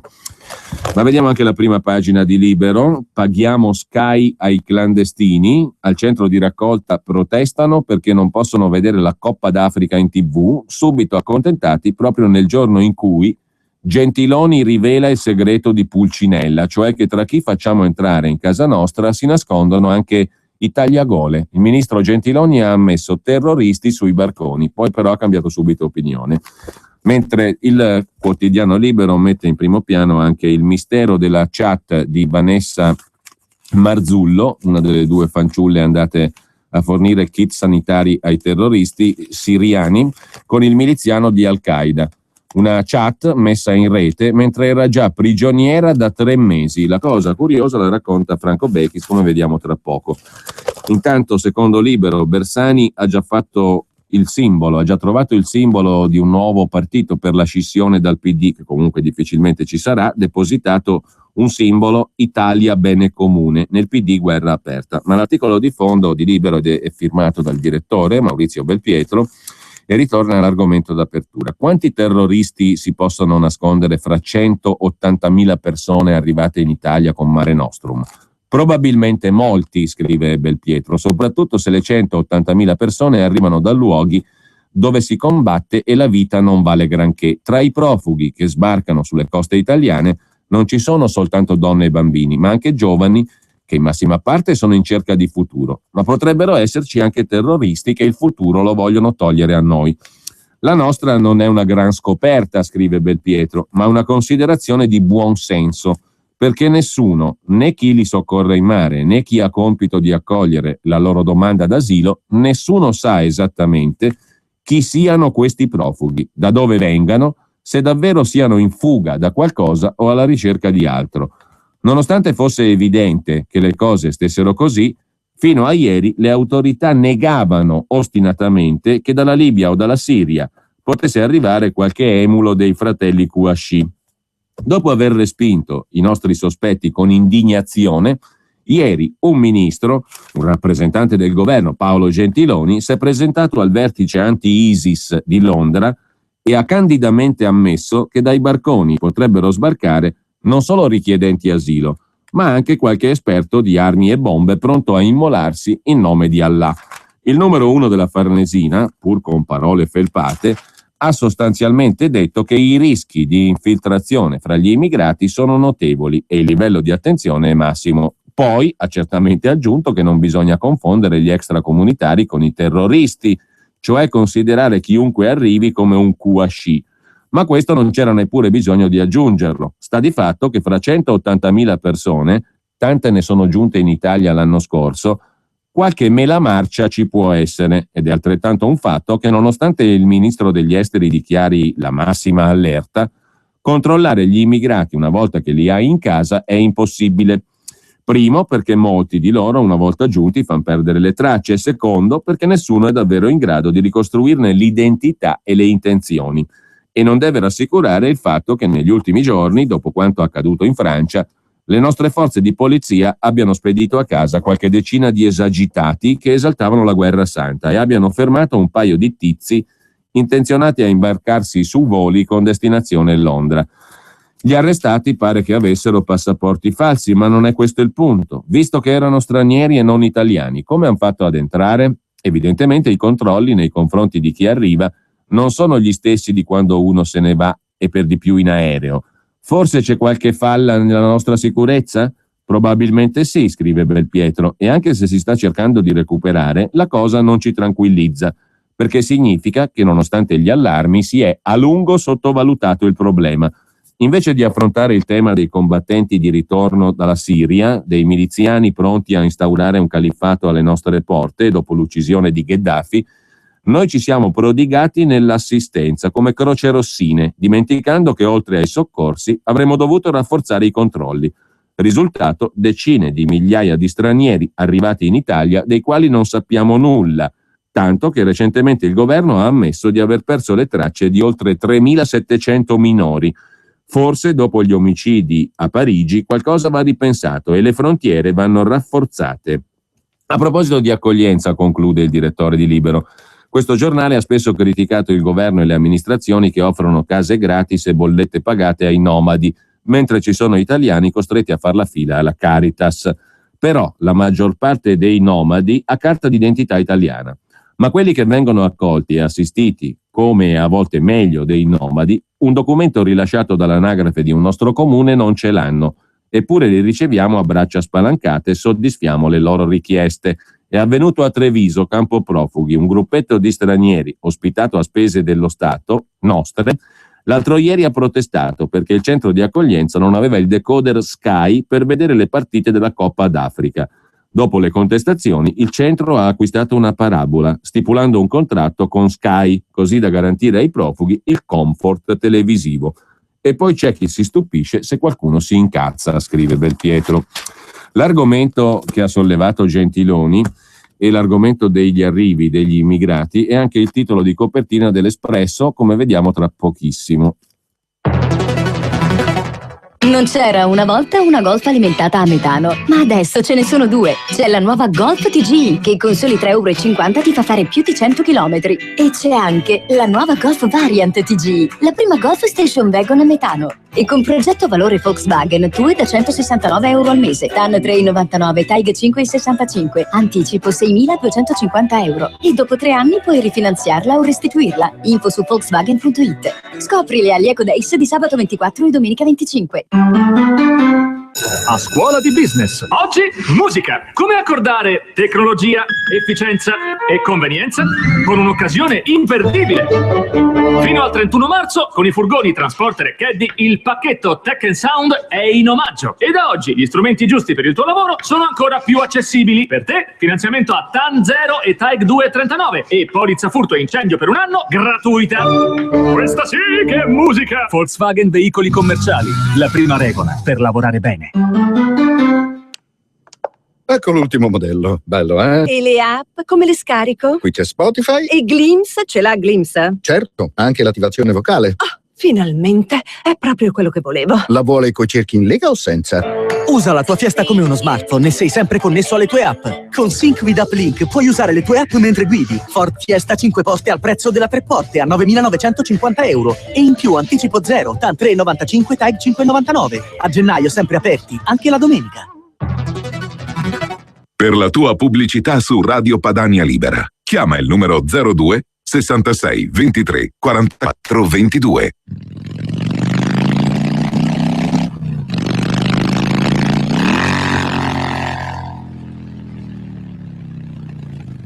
Born to be wild. Tutti i giovedì sera dalle 21 alle 23:30 Roberto Maggi vi aspetta sulle strade della libertà. Politica, attualità, ospiti a sorpresa. Vi aspettiamo.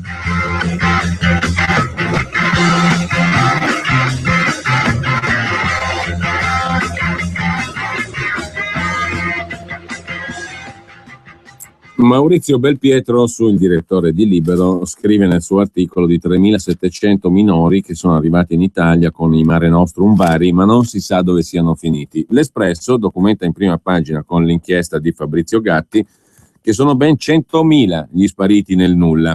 L'Italia ha speso oltre 2 miliardi per i profughi senza integrarli né controllarli e dopo gli sbarchi sono fuggiti in massa. 100.000 spariti nel nulla, titola l'Espresso in copertina. A pagina 28 e seguenti c'è l'inchiesta di Fabrizio Gatti. La grande fuga è il titolo del pezzo. In 100.000 sono scomparsi in Italia dopo lo sbarco, mentre bruciamo miliardi per l'accoglienza con le solite Coop, Onlus e ONG, senza riuscire ad aiutarli né soprattutto a controllarli. Ci sono tutti i numeri degli sbarchi presenti in strutture regione per regione, gli arrivi in Europa per tipologia in strutture temporanee all'interno della rete richiedenti asilo o in centri come quello di Mineo a Catania, il CARA, il CDA e via dicendo, sfuggiti ai controlli, secondo i conti dell'Espresso, 104.750 persone. I costi delle operazioni: operazione Mare Nostrum, 117.000 persone, 36.500 nei centri di identificazione e di espulsione, fondi europei a disposizione e tutto il resto. Insomma, per farvela breve, il costo totale dell'operazione dal febbraio 2011 al dicembre 2014, 2 miliardi e 300 milioni di euro. Così l'Espresso documenta la grande fuga. Il numero fa impressione: 100.000 persone delle quali non si sa più nulla, spariti nel nulla, arrivati in Italia con l'operazione Mare Nostrum. Dal centro di Bari, afghani predicatori islamici entrano ed escono, scavalcando davanti agli occhi dei soldati di guardia. Lo racconta l'inviato dell'Espresso Fabrizio Gatti. Entrano ed escono come gli pare a loro. Con i fondi versati per assistere gli ospiti del colossale centro di Mineo a Catania, i comuni locali pagano le sagre e le feste. I profughi lasciati per mesi in strutture nei monti o nei boschi, isolate da tutto. I profughi lasciati per mesi perché poi sono soldi. Più rimangono, la legge direbbe 35 giorni. Direbbe, bisogna usare il condizionale, massimo di permanenza. Li fanno rimanere di più perché prendono più soldi. Possono dormire e mangiare, bla bla bla. La fabbrica dei fantasmi, titola ancora l'Espresso sull'articolo di copertina. Ma torniamo brevemente a Libero, a pagina 2, l'articolo di Chiara Giannini. Benvenuti in Eurabia. Il ministro Gentiloni ha detto che ci sono terroristi infiltrati tra gli immigrati. Salvini furioso gli risponde: ne risponda in Parlamento. L'operazione Triton, peggio di Mare Nostrum, spariti più di 100.000 stranieri, scrive Libero, rifacendosi all'inchiesta di Fabrizio Gatti che abbiamo appena citato sull'Espresso.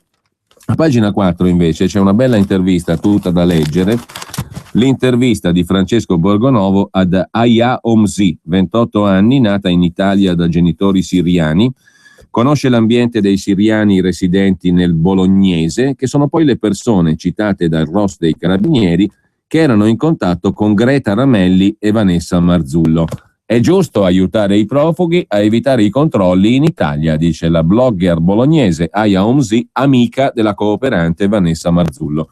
Tutti noi volontari sosteniamo i guerriglieri anti-Assad. Il problema principale sono al-Nusra, cioè Al-Qaeda e lo Stato islamico, oppure il regime di Assad? Per me il primo terrorista è il regime. Il che conferma naturalmente il COTE, diciamo così, l'ambiente dentro il quale è nata la straordinaria missione delle due, Greta e Vanessa. Mentre si accende il faro del Copasir, il Comitato parlamentare di controllo sui servizi, su una chat, su una chiacchierata via internet di Vanessa Marzullo, la quale risultava già prigioniera da 3 mesi, eppure chattava tranquillamente con un miliziano islamico. Lo racconta Franco Bechis, e diceva anche la ragazzina: le mie sofferenze non sono paragonabili alle tue, poverino. C'è un dubbio non piccolo che ha attraversato le prime audizioni tenute dal Copasir sul rapimento di Greta Ramelli e Vanessa Marzullo. Il dubbio è: com'è stato possibile organizzare un sequestro in un paio di giorni? Perché le due ragazze sono arrivate in Siria clandestinamente nella giornata del 28 luglio 2014. Sono state sequestrate nella notte fra il 31 luglio e il 1 agosto. In 2 giorni com'è possibile organizzare un sequestro che ha bisogno di logistica, controllo degli spostamenti, scelta del momento e lunga pianificazione? È la domanda che è echeggiata durante l'audizione al Copasir del direttore dei servizi segreti, il capo del DIS, Giampiero Massolo.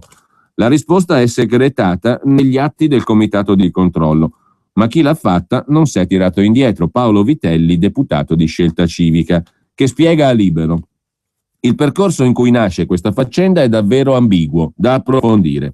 Non è chiaro come e quando sia stato pianificato il rapimento e se l'organizzazione sia partita dall'Italia, come è stato scritto e come anch'io sospetto. La domanda che ha fatto il deputato di Scelta Civica, il deputato Vitelli a Massolo, il capo dei servizi segreti, è una domanda che segue altre domande.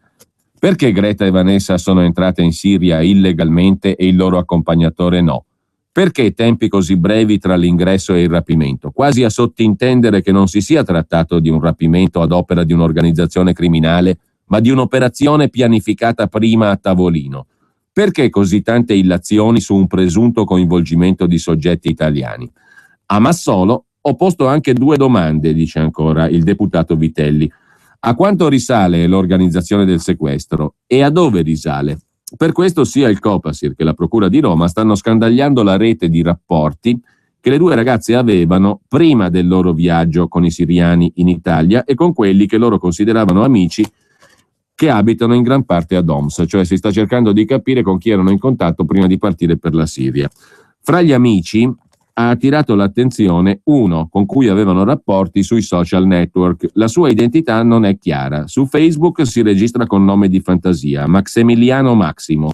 Di lui si sa che viene da Homs in Siria e che sulla rete di conversazioni chat di Paltalk, la più utilizzata nel mondo arabo, si fa chiamare Abu Victor Shamia. Da tempo è probabilmente il miglior amico siriano di Greta e Vanessa. Nella rete resta traccia delle sue conversazioni con le ragazze, di cui c'è evidenza fotografica insieme a molti post di preghiera in ricordo dei martiri di Homs. Il profilo Facebook di Abu Victor Shamia riportava fino a mercoledì come immagine identificativa un biglietto scrittogli in inglese da Greta Ramelli, ma è diventato un giallo una chat con Vanessa Marzullo in cui lei gli dice di non poter paragonare le mie sofferenze alle tue, ma voglio solo farti sapere che c'è gente come me che vorrebbe realmente prendere metà del tuo dolore e condividerlo. Nella foto è indicata l'ora di trasmissione del messaggio, 23:43. L'amico siriano l'ha postato il 9 novembre scorso, quando da più di 3 mesi Vanessa era nelle mani dei rapitori. Il commento ha attirato l'attenzione di altri amici siriani delle 2 ragazze, desiderosi di sapere la data di quel messaggio. Proveniva dalla prigionia? Era a quelle sofferenze che si riferiva Vanessa? E se no, perché renderlo pubblico a tante settimane dal rapimento? Lui non ha risposto, ma dopo che il 21 gennaio su Libero sono stati citati sia il biglietto di Greta che la chat di Vanessa, l'uomo ha ripulito il suo profilo Facebook, cancellando la chat. Probabilmente qualcuno dall'Italia lo ha avvisato. E la questione è questa, una conversazione con un miliziano da parte di Vanessa Marzullo quando la ragazza era già prigioniera da 3 mesi. La cosa non quadra, scrive giustamente Franco Bechis. Altro che se non quadra. Mentre la Merkel è a Firenze da Renzi per avere garanzie sul Colle, secondo Libero, per avere garanzie sul prossimo presidente. E poi c'è un'intervista a pagina 11 di Libero a Giancarlo Magalli, nato a Roma il 5 luglio del 47, vinco alle Quirinarie del Fatto Quotidiano, ma il Fatto si vergogna e vuole che mi ritiri. Mi hanno chiesto un passo indietro, ho detto no per rispetto di chi mi ha votato. Hanno scelto me per cacciare questi politici, dice Giancarlo Magalli. Ai giovani non piacciono certi nomi, i politici devono capire che questa valanga di voti non sono per mettere me, ma per togliere loro, dice Giancarlo Magalli. Oggi però facciamo una trasmissione dedicata al Presidente della Repubblica. Tenetevi caldi, cominciate a immaginare dei soggetti papabili, perché oltre a Magalli io ve ne proporrei altri 3 interessanti. Poi vediamo come la vedete voi, più tardi non da Libera. Intanto, sempre da Libero, disastro ambientale, indagati Burlando e soci, ma poi lo vediamo rapidamente dal secolo XIX di Genova. La centrale di Vado Ligure, Tirreno Power, è quella in cui avevano partecipazioni anche i De Benedetti, inteso come Carlo De Benedetti, il quale peraltro è sempre notizia, se non vado errato, di prima pagina su Libero, sì, l'articolo è a pagina 21, De Benedetti Carlo ha fatto un nuovo voltafaccia ed è fuggito dall'Italia di Renzi. Residenza in Svizzera, titola Libero in prima pagina. De Benedetti scappa da Renzi, nuovo trasloco, pagherà le tasse in Svizzera. L'ingegnere lascia a sorpresa la tenuta di Dogliani per tornare nei Grigioni, non prima di aver ceduto a Discovery Channel l'emittente in chiaro DJTV.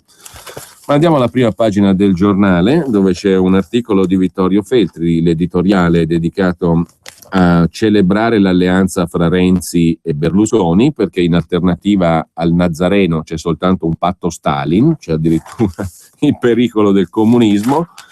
Vabbè, siamo a posto. E mentre a pagina 15 c'è l'articolo, anzi una lettera di un cittadino israeliano, Chaim Auerbach. Cari amici italiani, non credete alla favola dei vittimisti in Kefia, i palestinesi. Sono un cittadino israeliano, leggo i giornali italiani ed esteri, guardo e ascolto i telegiornali italiani, la CNN, la BBC, e desidero chiarire e portare l'informazione direttamente da Israele, cercando di essere imparziale, senza pregiudizi politici o religiosi, dando l'opportunità di sentire anche l'altra voce, quella che il mondo trasforma in silenzio. Molti dei servizi che ho visto riportano o filtrano notizie, disinformando o aggiungendo commenti o dati non corrispondenti al vero e alla realtà di Israele o dei cosiddetti territori. C'è quasi nell'informare una volontà di fornire giudizio, pregiudizio, falsando la realtà e patteggiando solidarietà solo con una parte. Talvolta si confondono gli assassini con le vittime, simpatizzando con il crimine, arrivando quasi a giustificare un terrorismo che entra nelle case e trucida a sangue freddo madri e neonati.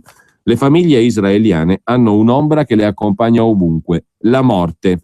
Per questo popolo entrare in discoteca, pizzeria, ristorante, centro commerciale, aspettare un autobus, tornare da un luogo di preghiera, regala l'ansia di un non ritorno a casa.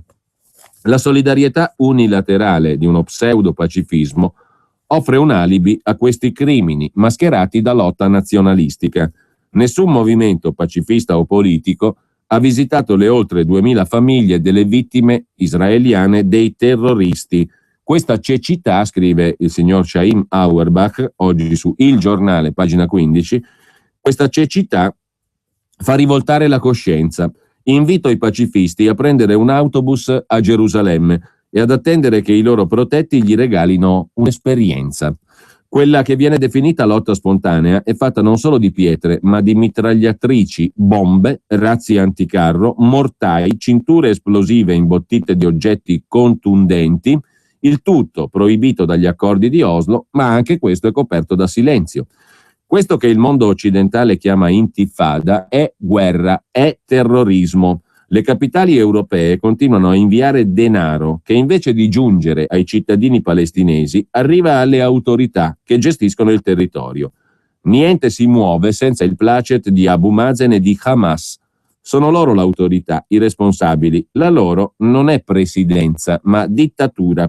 Il premio Nobel per la pace Arafat è stato l'unico politico che è entrato in Parlamento italiano armato. Era un machiavellico burattinaio del terrorismo internazionale.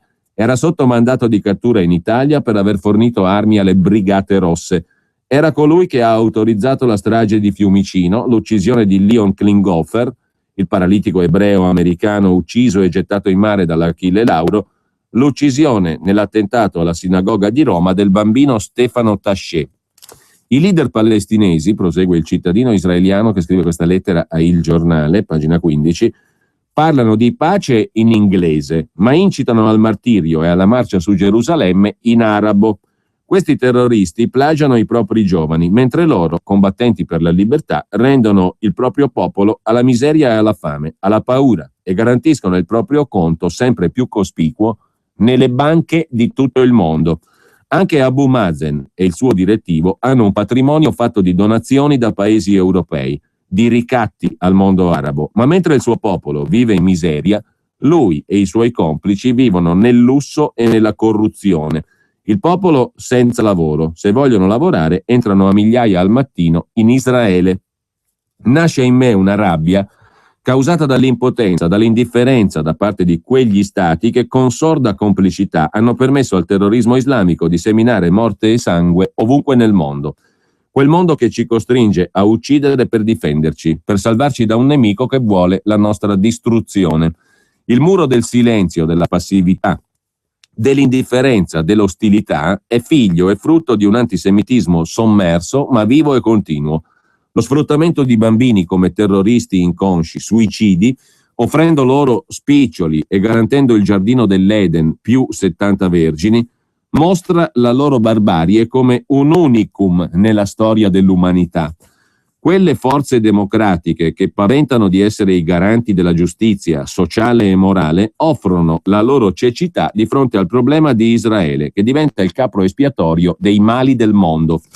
Ma c'è un'Italia diversa, conclude Chaim Auerbach, fatta dall'eredità di Perlasca, Palatucci, Salvo d'Acquisto, che esiste ancora.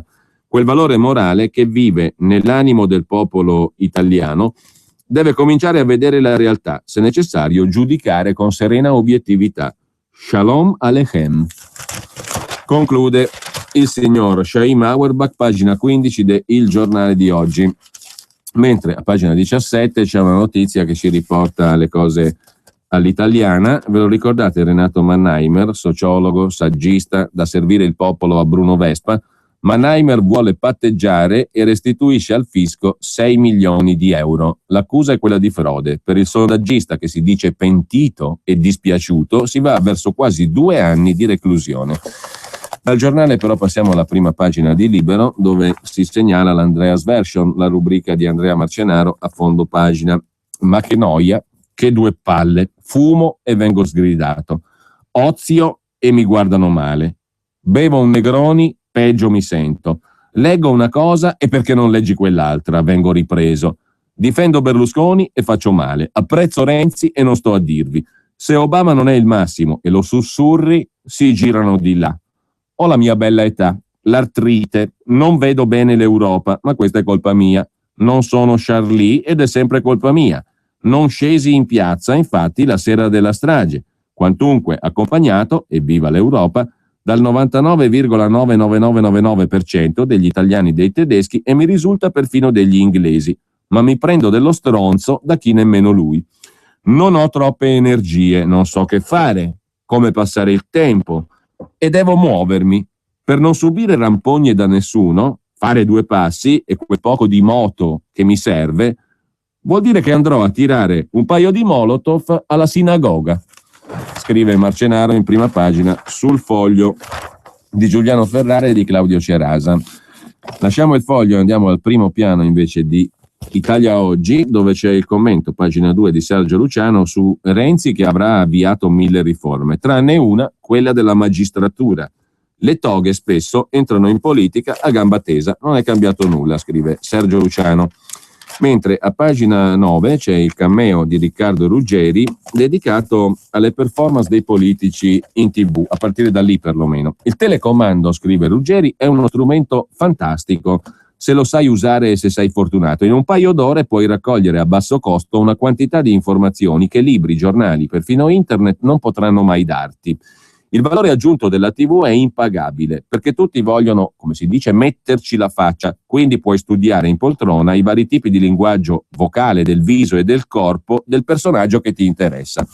Prendo 2 momenti, scrive Ruggeri. A Davos, osservando Renzi che parla in inglese, analizzando volto e gesti, ho avuto la percezione che ormai fosse fatta, sia per l'Italicum sia per il nuovo presidente. Ha vinto lui.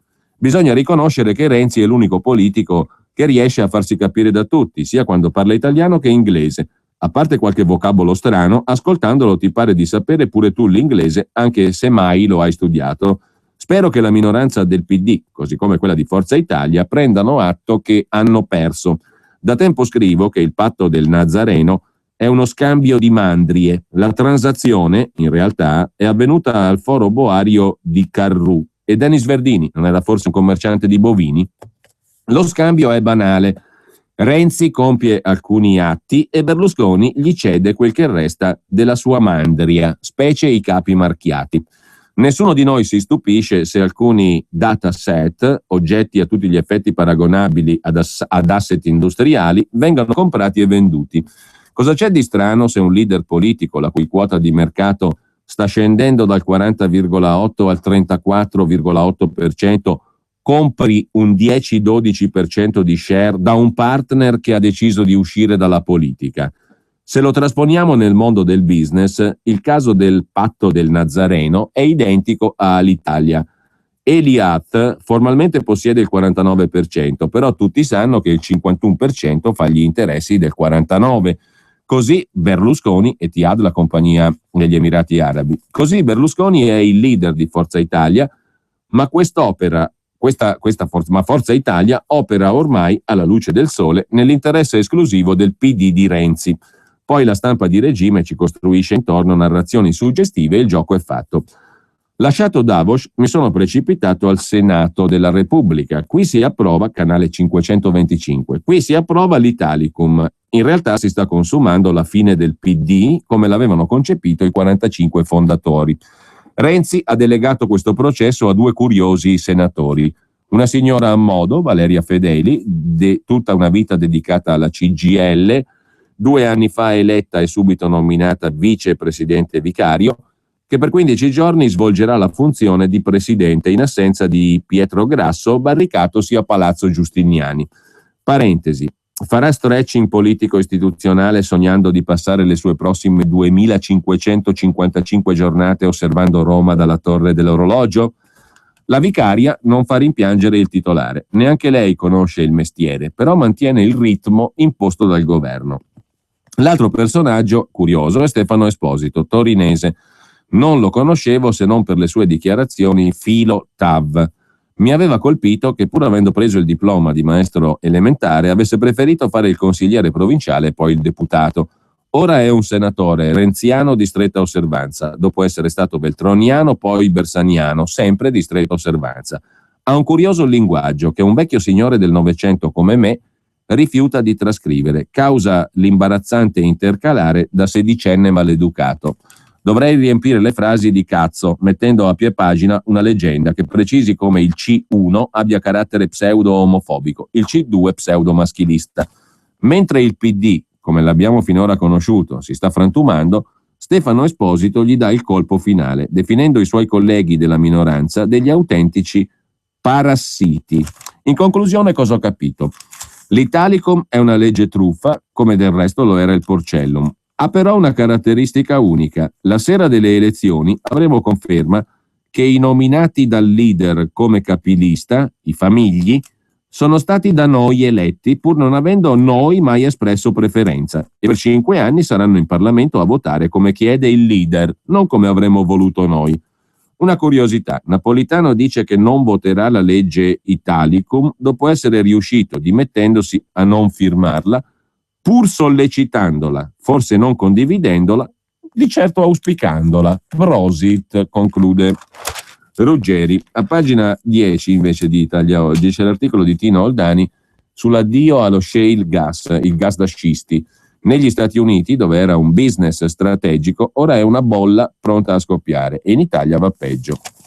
Mentre dalla pagina delle lettere scrive il signor Filippo: Maria Elena Boschi ha detto che l'Italicum, la legge elettorale, sarà una legge seria. Come mai questo bisogno di precisarlo? Un altro lettore, Vincenzo, racconta della RAI. Giovedì, stamattina, l'ultima frazione di La Radio ne parla di Rai 1 si è occupata di Greta e Vanessa, invitando a parlare i rappresentanti di 3 associazioni Onlus ONG e un funzionario della Farnesina. Un dibattito con questi soli interlocutori è come invitare a discutere di pace i rappresentanti delle ditte che producono armi. Non c'era nessuno di coloro che hanno criticato con documenti e ragionamenti l'operazione delle 2 sventate ragazze. Pluralismo zero, disinformazione tanta, grazie Gubitosi, direttore generale RAI, e con lui grazie al servizio pubblico della RAI, scrive Vincenzo su Italia Oggi. Mentre in Italia l'Islam cresce e prospera, è la seconda religione a Roma, 1.700.000 i musulmani in Italia. Lo spiega a Giorgio Ponziano, pagina 12, la sociologa Alessandra Caragiuli, in una ricerca durata 5 anni e finanziata dal CNR. Lasciamo poi con Roberto Giardina, da Berlino, che ci racconta dell'assegno di assistenza sociale che è in vigore in Germania, l'ARZ. Per chi non ha nulla, 399 euro. In Germania al mese, più un piccolo alloggio, comprese le spese come riscaldamento e TV. Ma andiamo al secolo XIX di Genova, che in prima pagina mette una domanda suggestiva. Nicola Stella, l'autore dell'articolo. Fabrizio Corona, criminale o pirla? È il titolo del pezzo che si occupa del caso Corona. A pagina 7 invece La questione di Tirreno Power. Il ciclone si abbatte sulla giunta regionale. Sotto inchiesta anche sindaci e medici IST. Montaldo e l'ex Briano tra i 47 indagati, oltre a Burlando.